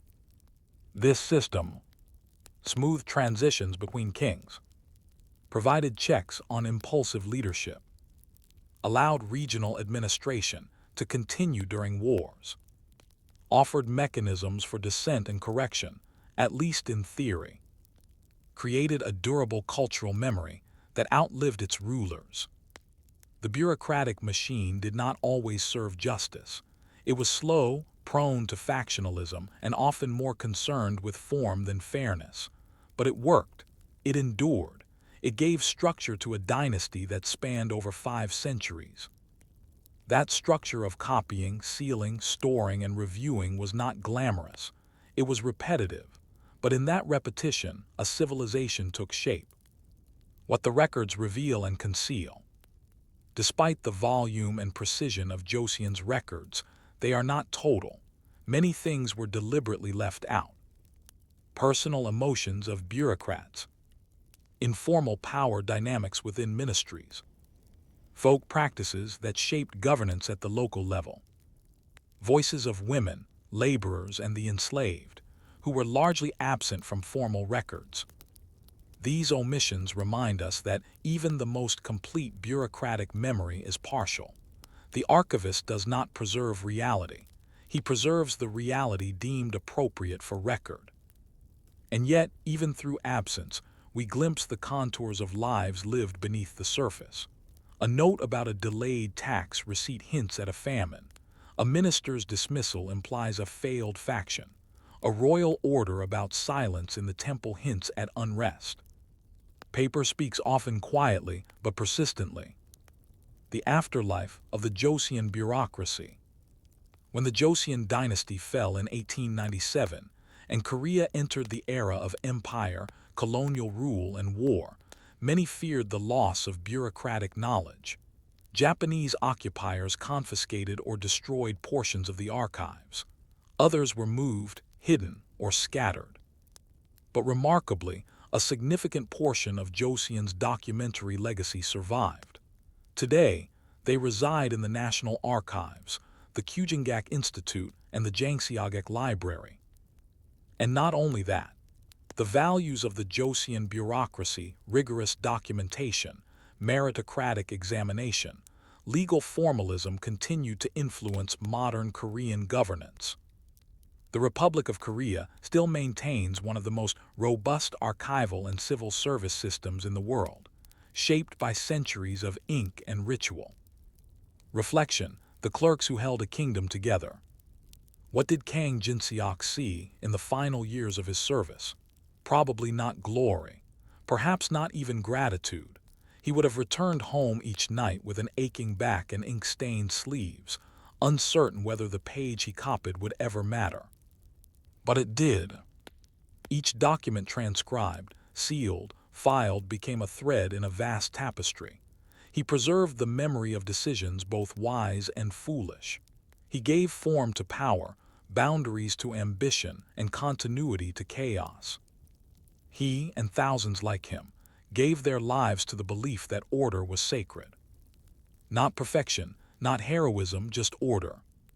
Final thoughts. The bureaucracy of the Joseon dynasty may not stir the imagination like battles or coronations, but in its quiet, procedural heart lies something enduring. It teaches us that civilization is not sustained by grand gestures alone, but by the unglamorous labor of those who write things down, follow the rules, and ask careful questions. Even now, as modern systems digitize and automate, the values of Joseon's bureaucrats endure in legal codes, public records, academic transcripts, and the quiet belief that what is written shapes what is real. A seal, a scroll, a shelf of ledgers, and a clerk, somewhere in the dawn, grinding his ink and preparing for another day of remembering. So in the end, is it the king who rules or the one who records his words? Story 5. The Forgotten Monks Who Mapped the Mountains. In the hush of morning fog, a monk stepped barefoot onto a forest trail near Mount Diaries. His robes were damp with dew, a modest cloth satchel on his back, and a bamboo staff in hand. He was not on a pilgrimage. He was mapping. Though he wore no armor, held no rank, and never sat on a throne, the monk's journey would trace ridgelines, measure valleys, and quietly alter how Koreans understood their mountains. He would never be named in royal decrees, but the mountain paths he recorded, the temple routes he marked, and the water sources he identified would feed travelers, guide scholars, and outlast dynasties. This is the story of Korea's forgotten cartographers, the monks who, over centuries, walked the peninsula's ridges, forested paths, and hidden valleys not for conquest, but for understanding. In this section, we explore their work at its beginning, the spiritual and practical motivations that led them to walk, observe, and remember the mountains. Mountains as sacred space. To understand the monk as a mapmaker, one must first understand what mountains meant in Korea. In both indigenous Korean beliefs and Buddhism, especially Seon Buddhism, the Korean form of Zen, the mountain was sacred. It was a place of retreat, far from the distractions of court or village. A site of training, where monks meditated in caves, fasted near waterfalls, and tested the limits of body and spirit. A cosmic axis, where heaven and earth were said to meet. Mountains were not empty spaces on a map. They were active, spiritual landscapes. To walk them was to engage in dialogue with the land, the elements, and one's own mind. Early Buddhist temples like Hweamsa in Jirisan or Beopjusa in Songnasan were built in mountain folds, often near natural springs, facing east or south for warmth and auspicious alignment. Over time, networks of mountain temples formed, and with them came the need for trails, markers, and, eventually, memory. The itinerant monks. Unlike court-appointed officials or aristocratic travelers, Buddhist monks in the Goryeo and early Joseon periods moved constantly. They walked not for trade, but for study, not for glory, but for solitude and insight. There were several reasons monks traveled. Seeking teachers. A student would walk weeks to study under a renowned master. Temple exchanges. Monks rotated between mountain temples as part of spiritual training. Pilgrimage circuits. Visiting sites linked to famous monks, relics, or sutra engravings. Seasonal retreats. Avoiding court scrutiny or persecution during periods of political tension. In these travels, monks naturally became observers. They learned which ridgelines were passable in winter, where to find edible plants, water, or shelter, how clouds behaved near certain cliffs, which valleys echoed with thunder, which held mist until noon. And because Buddhist discipline prized mindfulness and repetition, they began to record these patterns. Not on formal maps at first, but in oral transmission, temple diagrams, and eventually, scrolls and sketches. Monastic record-keeping traditions. Buddhist temples were more than places of worship.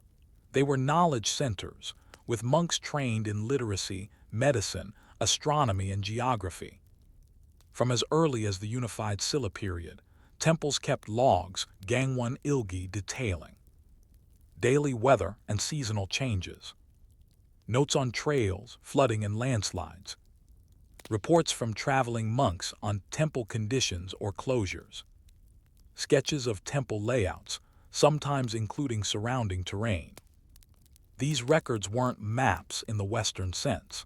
They were narrative geographies blending direction, elevation, and spiritual importance into layered descriptions.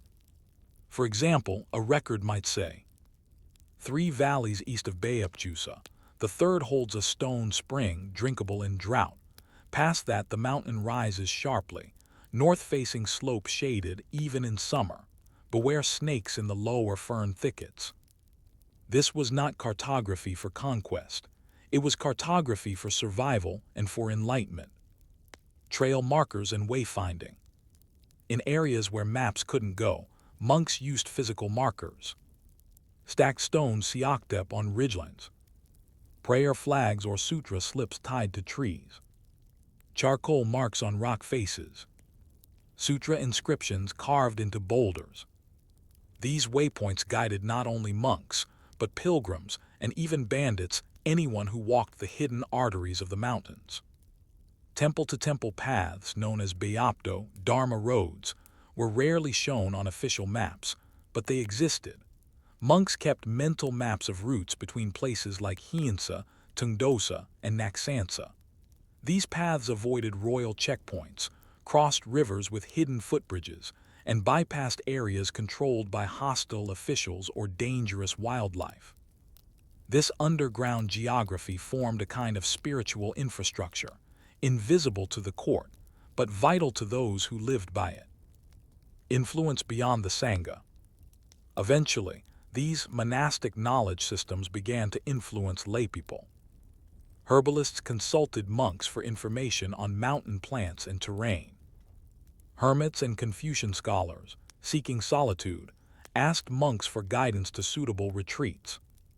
Local officials, facing disaster or famine, asked temples for mountain routes to reach isolated villages. In some cases, monks served as guides for government surveyors or messengers.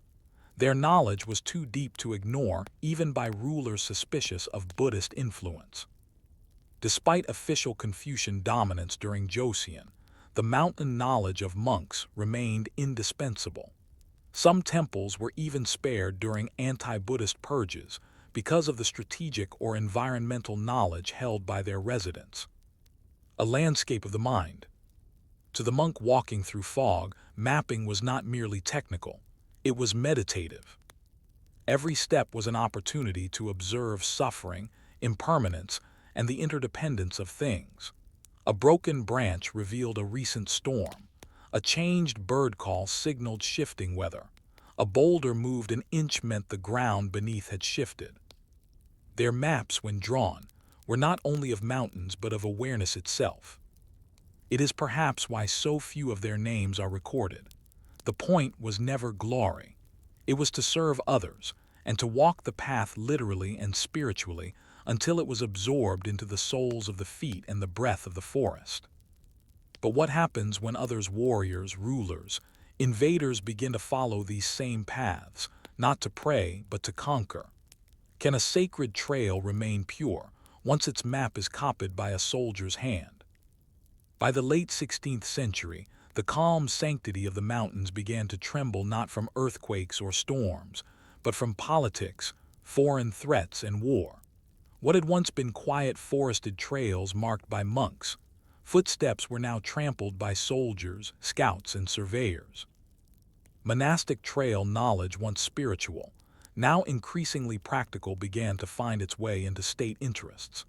In this section, we trace how the sacred topographies of monks were slowly drawn into the realm of strategy and statecraft, particularly as Korea faced external invasions and internal reforms.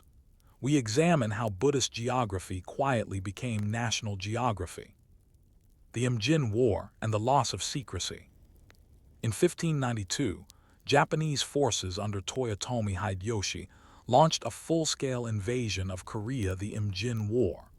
Their advance was swift, enabled not just by military planning but by strategic exploitation of Korea's rugged terrain. The court fled north, and monks, some aged, some barely ordained, found themselves pressed into roles they never imagined. As guides, their knowledge of temple routes was now vital for royal escape paths and for the movement of reinforcements. As guerrilla fighters, organized into Yuebyong, righteous armies, monks used their mountain familiarity to wage asymmetrical warfare. As protectors of relics, sacred texts, statues, and even royal seals were hidden in remote mountain temples during the conflict. This period marked a pivotal shift. What was once sacred trail knowledge was now militarized. And the state took note. The rise of official mapping. After the war, King Seonjo and his successors initiated various reforms, including improvements in national defense and territory understanding. A key part of this was cartographic development. The Didangyojido, Great Map of the East Land, created by Kim Jeong-ho in the 19th century, became Korea's most iconic historical map. But even before that, numerous regional maps, Bangyokdo, were compiled under royal orders to assess terrain, roads, and borders. These maps, however, didn't appear from nowhere. They relied heavily on local guides, often monks or hermits, who knew the mountains more intimately than officials ever could. As temple lands were surveyed, monks contributed practical trail knowledge, where footpaths could be widened for carts, which ridgelines connected strategic points, where safe river crossings existed during the rainy season. Monastic maps became informal blueprints for state cartography quietly, and often without credit. Monks as mountain geographers. Certain monks became known not for sermons, but for landscape intelligence. One such figure was Ven Hujeong, 1520–1604, also known as Seosin Disa. Though best remembered as a Seon master and leader of the monk militias during the Imjin War, Hujeong also compiled route maps and shelter locations, which aided in temple reconstruction and national defense planning after the war. His work was not preserved as a formal map, but appeared in temple logs and oral accounts used by successors for decades. These monks weren't merely travelers, they were proto-geographers, charting elevations through walking time, water systems for agriculture and ritual, wind patterns, important for both architecture and warfare, forest cover for building materials and concealment. Their maps often took the form of travel guides or descriptive scrolls, some of which survive in temple libraries today. Joseon state meets mountain wisdom. As the Joseon state attempted to assert Confucian ideals and bureaucratic control, its uneasy relationship with Buddhism evolved. While the religion was marginalized, its knowledge systems remained valuable. By the 18th century, provincial governors occasionally consulted temple records during famines, floods, or infrastructure projects. Some specific interactions included bridge construction over remote rivers using monks' guidance, irrigation canal design based on monastic rainfall records, road repair projects based on Dharma path descriptions. In a subtle way, monks became unofficial civil engineers. Their centuries of walking the land provided insights that no single surveyor could match. Pilgrimage texts as hidden atlases. Among the most fascinating artifacts from this period are pilgrimage manuals, texts created by monks to guide fellow practitioners along spiritual journeys between temples. These books listed landmarks, distances, and hazards, offered historical anecdotes and sacred lore, often used poetic or symbolic language to describe topography. While not technical maps, these manuals served as cognitive atlases, allowing readers to envision terrain long before ever walking it. Examples include the Beopto Jinyomrak, Dharma Path Travel Notes, temple gazetteers that doubled as route planners. They functioned like early guidebooks blending devotion, description, and direction, and were copied, adapted, and even annotated by travelers over generations. The dilemma of sharing knowledge. Yet, as more monks were asked to share their maps and records with officials, tensions grew. Would sacred sites be exploited or militarized? Would quiet forest paths become trade routes or military posts? Could monastic autonomy survive government scrutiny? Some monks withheld knowledge, refusing to draw formal maps. Others offered heavily abstracted versions, removing sensitive details. Still others moved deeper into the mountains, seeking refuge in remoteness rather than confrontation. This tension between service and secrecy, between preservation and participation, defined the role of the monk geographer in late Joseon Korea. From map to memory. By the 19th century, Korea's cartographic practices became more centralized, yet the influence of monastic knowledge remained. Temple records were still consulted for. Historical climate patterns, land ownership disputes, emergency planning in areas with no official roads. And even when formal maps replaced monk-made scrolls, the trails persisted. Worn by centuries of footsteps, they could still be followed, often with faded waystones and prayers etched into nearby rocks. These were not just routes. They were memory lines. Each turn carried a lesson, each valley held a story, and each step, taken in silence, reminded the traveler that knowledge need not shout to endure. So we wonder, if the monk's path is finally mapped, measured, and printed, does it cease to be a journey of the spirit? Or can knowledge serve both the sacred and the practical without losing its soul? A traveler today, walking along the narrow ridges of Jirisan or the misty valleys of Seoraksan, may stumble across a stone pagoda, a fatting inscription on granite, or a footpath strangely worn in an otherwise forgotten place. They may not know it, but they are walking in the footsteps of monks who centuries earlier chose to record the shape of the land not with conquest in mind, but with clarity, reverence, and resilience. This final section explores the lasting legacy of Korea's monastic mapmakers, how their knowledge influenced culture, infrastructure, and modern geography. It is a story not of sudden revolutions, but of slow sedimentations, trails becoming roads, scrolls becoming atlases, silence becoming memory. The quiet survival of monastic geography. Though Joseon's later centuries saw an official decline in Buddhist influence, the trails laid down by monks endured. Even as temples were taxed, downsized, or stripped of state support, many remained functional, anchored by their terrain knowledge, ritual calendars, and embeddedness in the landscape. A few enduring legacies of monk mapping include modern hiking trails. Several of today's most popular mountain hiking routes in Korea, like those in Jirisan, Gaesan, and Tibiksan, follow old Beopdo Dharma paths, established and maintained by monks. Pilgrimage circuits. Contemporary Buddhist pilgrimage routes, such as the Gusan Seonjingjol, Nine Mountain Seon Monastery Circuit, rely on trails described in Monkrit manuals. Temple architecture. The siting and orientation of temples are still guided by landscape principles once recorded in early monastic texts. The monks' respect for the land's contours was not just spiritual, it was empirical. They understood erosion, flood risk, wind exposure, and natural shelter, all recorded through quiet, unheralded observation. From scrolls to atlases.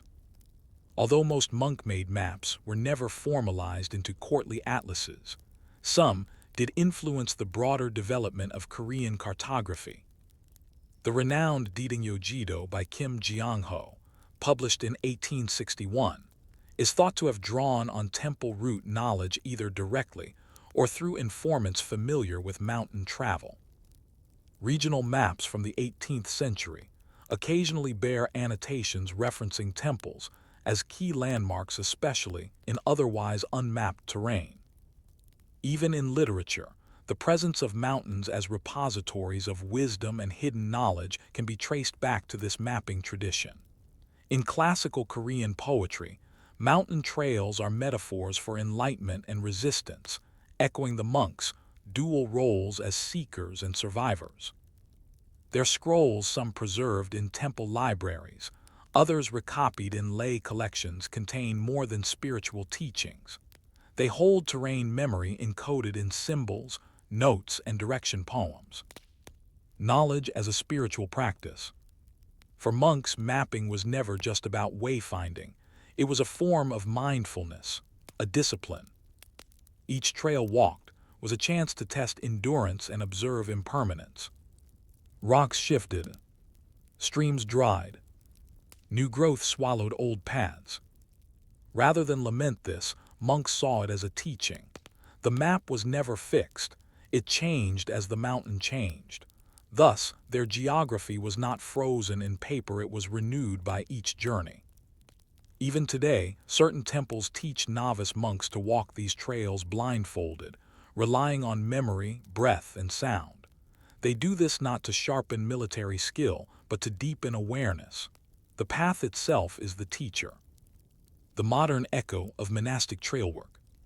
In the 20th century, Korea's rapid industrialization and urbanization reshaped its landscape.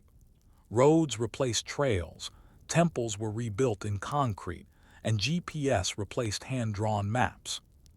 Yet even in this modern era, the influence of the monks remains. Cultural heritage surveys in mountainous areas often begin with consultations at temples. Ecotourism guides rely on temple archives for pre-modern descriptions of regional terrain. Mountain rescue units in Korea still use some old Beopdo routes as alternative evacuation paths during forest fires or typhoons. And perhaps most poignantly, hikers and spiritual seekers continue to walk these ancient paths not to escape history, but to remember it through motion. Closing reflections, the cartography of compassion. In a world that often measures mapping by conquest, who claimed what, who crossed whose border, the story of the monk mapmakers offers something quieter and perhaps more enduring. They map not to divide but to connect, not to control but to understand. They walked trails for decades, not seeking to rename peaks but to honor them. Their maps were humble, functional, and deeply relational. Each line was drawn with attention not just to terrain, but to suffering, harmony, and impermanence. Their legacy survives not in grand monuments or political titles, but in the felt geography of a people who, even today, regard their mountains with respect. And in every quiet hiker who pauses at a bend, senses a presence, and continues upward in silence, they live on. So perhaps the final question is not what the monks mapped, but what they chose not to. What paths were left unwritten? What knowledge was entrusted to the land itself, to be revealed only to those who walk with care? Story 6. Weathered ink and wooden tablets, Korean village scribes and the art of survival. In a small village nestled between pine-covered hills and slow-moving rice paddies, the most important man often wasn't the Yongbin noble or even the magistrate. It was the one with the brush, the village scribe, or chasa. Neither rich nor powerful in the usual sense, the scribe held the knowledge that made the village run. Who owed what tax, whose father fought in what war, where the boundaries of one family's rice fields ended and another's began. If someone married, died, went missing, or tried to flee taxation, it was the scribe's hand that wrote it down. This story begins not in palaces or academies, but beneath the overhanging eaves of a mud-walled house, where a man sits cross-legged, dipping his brush into ink, surrounded by stacks of rough wooden tablets, yellowed paper scrolls, and faded ledger books. This is the story of the forgotten bureaucrats of Korea's countryside village scribes, their slow, meticulous work, and how, with ink and wood, they helped entire communities survive. The village scribe, an overlooked role. During the late Joseon dynasty, particularly from the 17th century onward, rural administration became increasingly complex. Although the dynasty was centralized and Confucian in its ideals, in practice it relied heavily on local intermediaries to collect data, enforce orders, and keep records. That intermediary was often the village scribe, chasa, hyonim, or sometimes isio depending on the region. Unlike central bureaucrats, he was not an official. He was not always literate in classical Chinese, but often literate enough to read, write, and interpret bureaucratic texts in Hanja and Eunhee, vernacular Korean glosses. He was local, usually born in the village or nearby, and known to everyone. This gave him a unique position, trusted by locals but required to answer to government officials. He was, in essence, the village's interpreter of state logic. Tools of the trade. The scribe's tools were humble but essential. Inkstone and brush, for writing ledgers and petitions. Bamboo and wood tablets, makken, used for short-term notices and tax collection marks. Oiled paper and hemp paper scrolls, for longer records, often stored in lacquered boxes. Seals and stamps, used to validate documents sometimes self-carved or borrowed from higher officials. Ledger books, dijang, recording everything from crop yields to conscription notices. Unlike the court historians who wrote on silk or elaborately bound scrolls, village scribes used recycled paper, scrap material, or even the backs of old documents. Sometimes, old Buddhist sutras were repurposed as scribal notebooks, inked over and reused, a sign of both material scarcity and the quiet passage from the sacred to the bureaucratic. What did they write? The scribe was expected to maintain a surprising range of documentation. Tax records. Who owed grain, cloth, or labor? How much had been paid and when? Notes on remissions due to floods, fire, or death. Household registers, hojak. Family lineage, births, deaths, marriages. Military service status.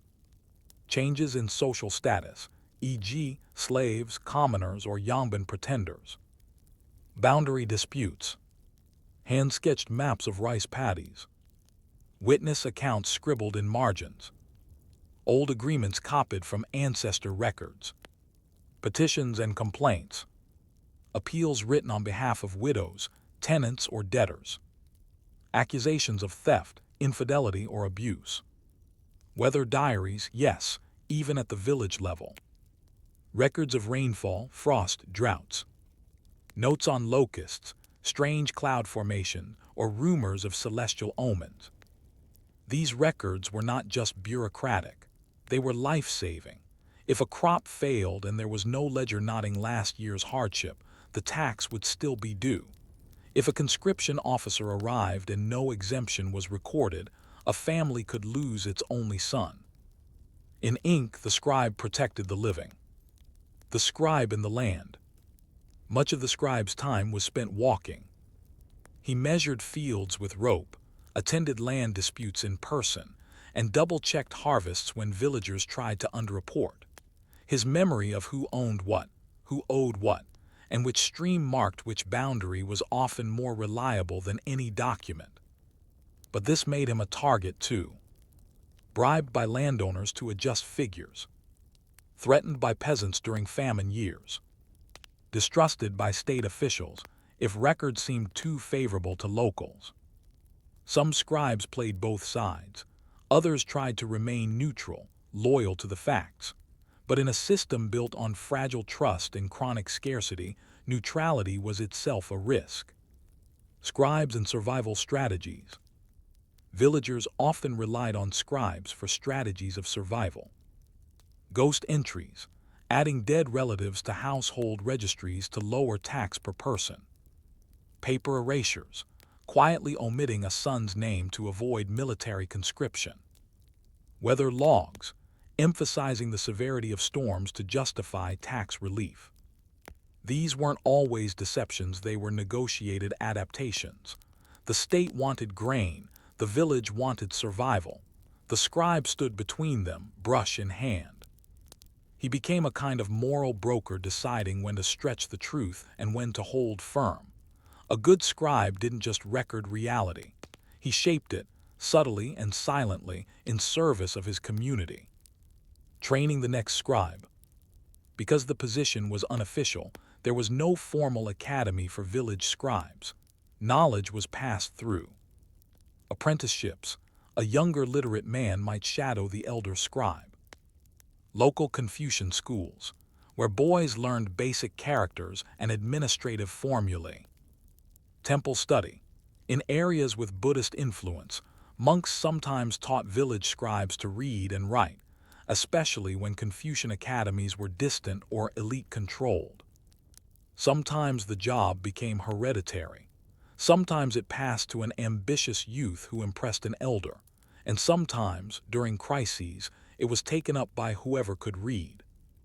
Regardless of the path, the result was the same: a man sitting by a low table, brush in hand, shaping the village's fate line by line.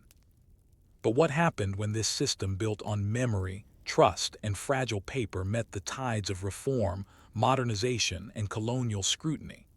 Could the humble scribe, rooted in local rhythms, survive the approach of new bureaucracies and foreign eyes? By the mid-19th century, winds of reform were sweeping through the Korean peninsula.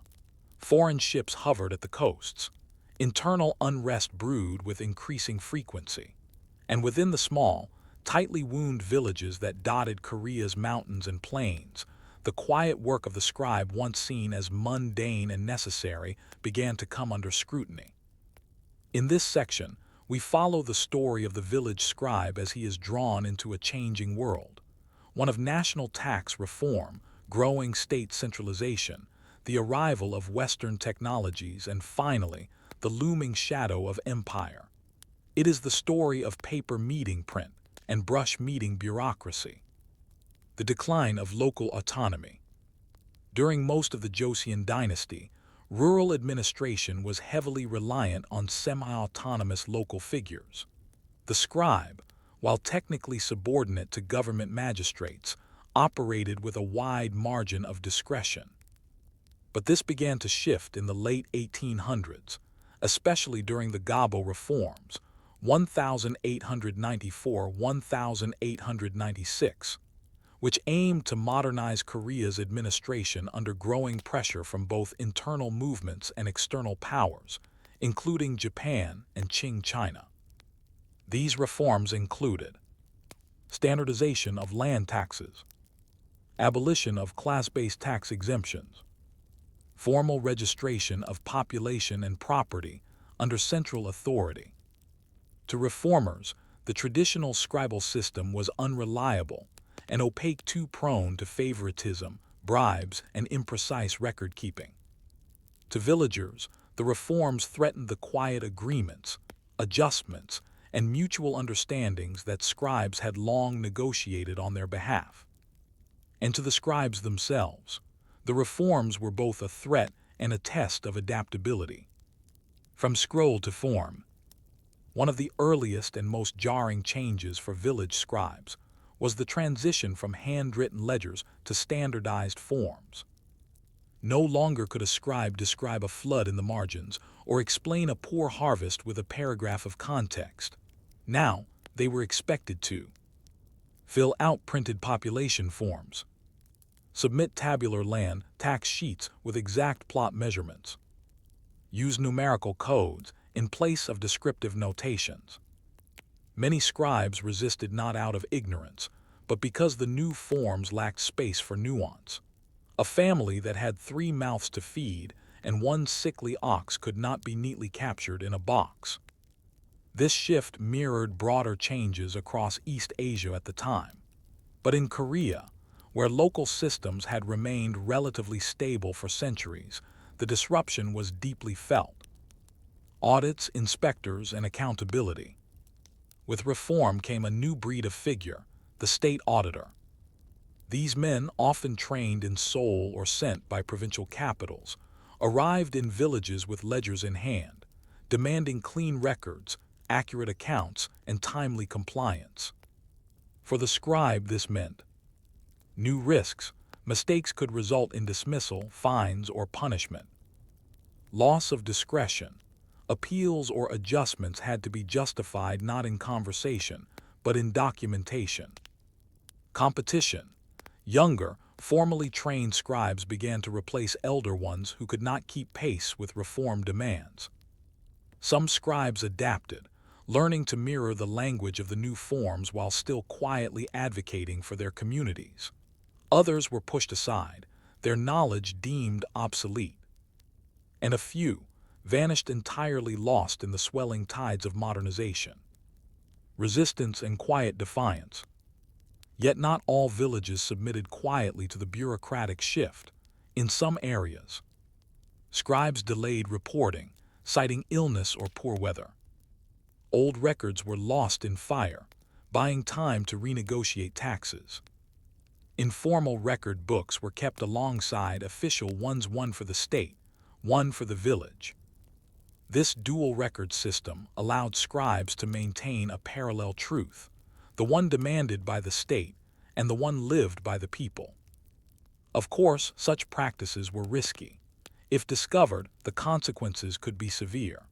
But to many scribes, the greater danger was allowing their neighbors to starve or be wrongly taxed because of a rigid, unfamiliar system. The colonial imprint. If the Gabo reforms shook the foundations of the village scribe, the annexation of Korea by Japan in 1910 brought a new era of total reorganization.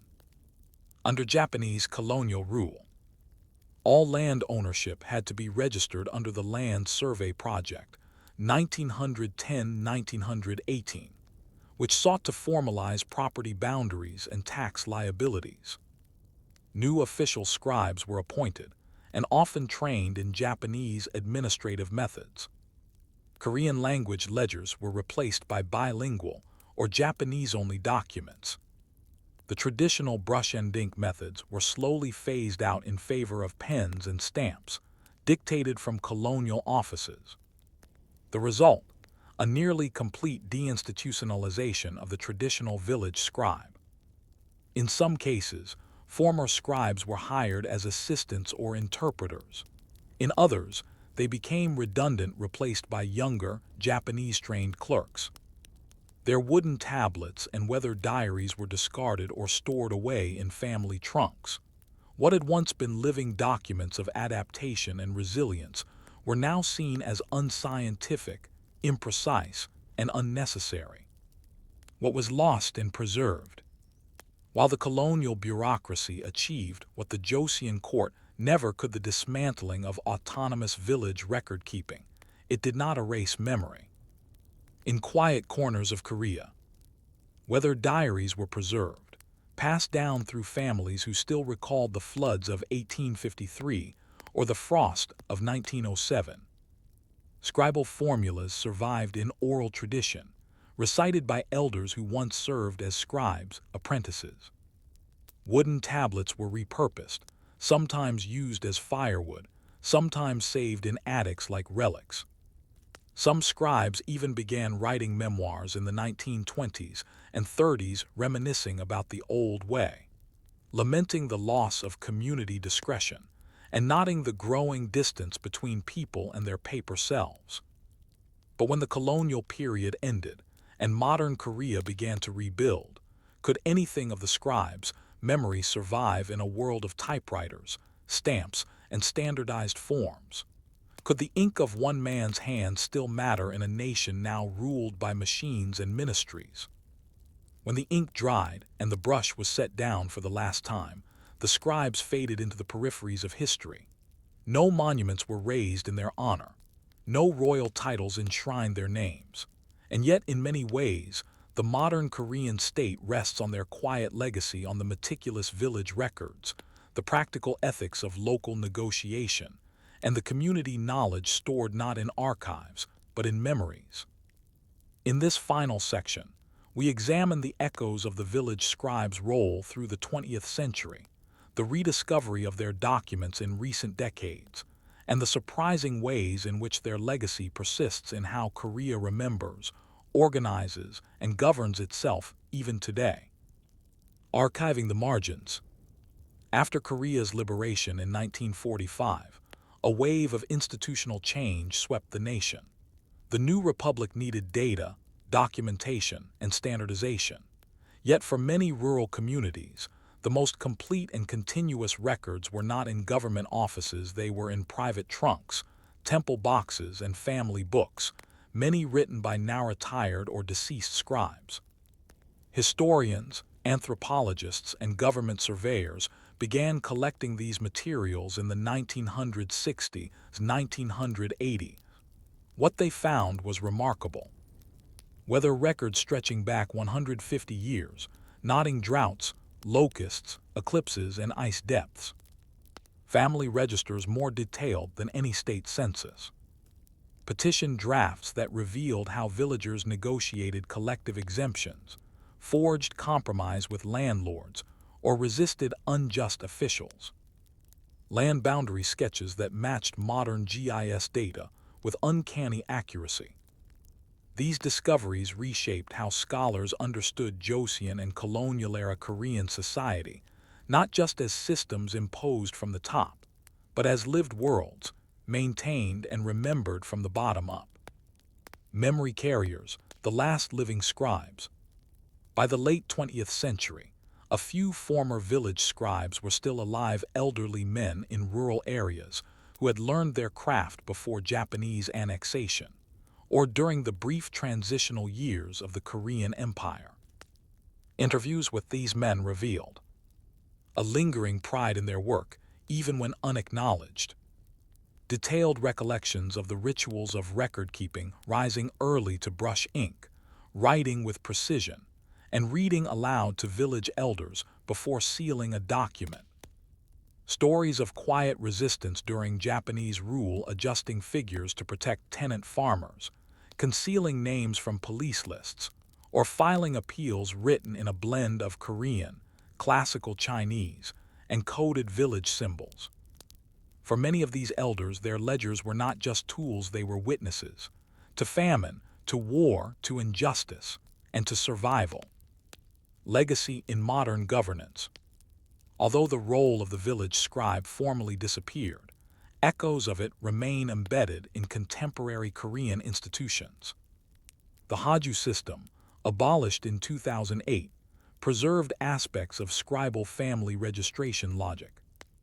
Modern land surveys in certain regions still reference old scribe-authored property sketches when resolving disputes. Cultural heritage projects often begin by consulting local elders, many of whom are descendants or students of scribes. Disaster record-keeping today incorporates methodologies that draw from weather diary structures, especially in agricultural monitoring and rural insurance claims.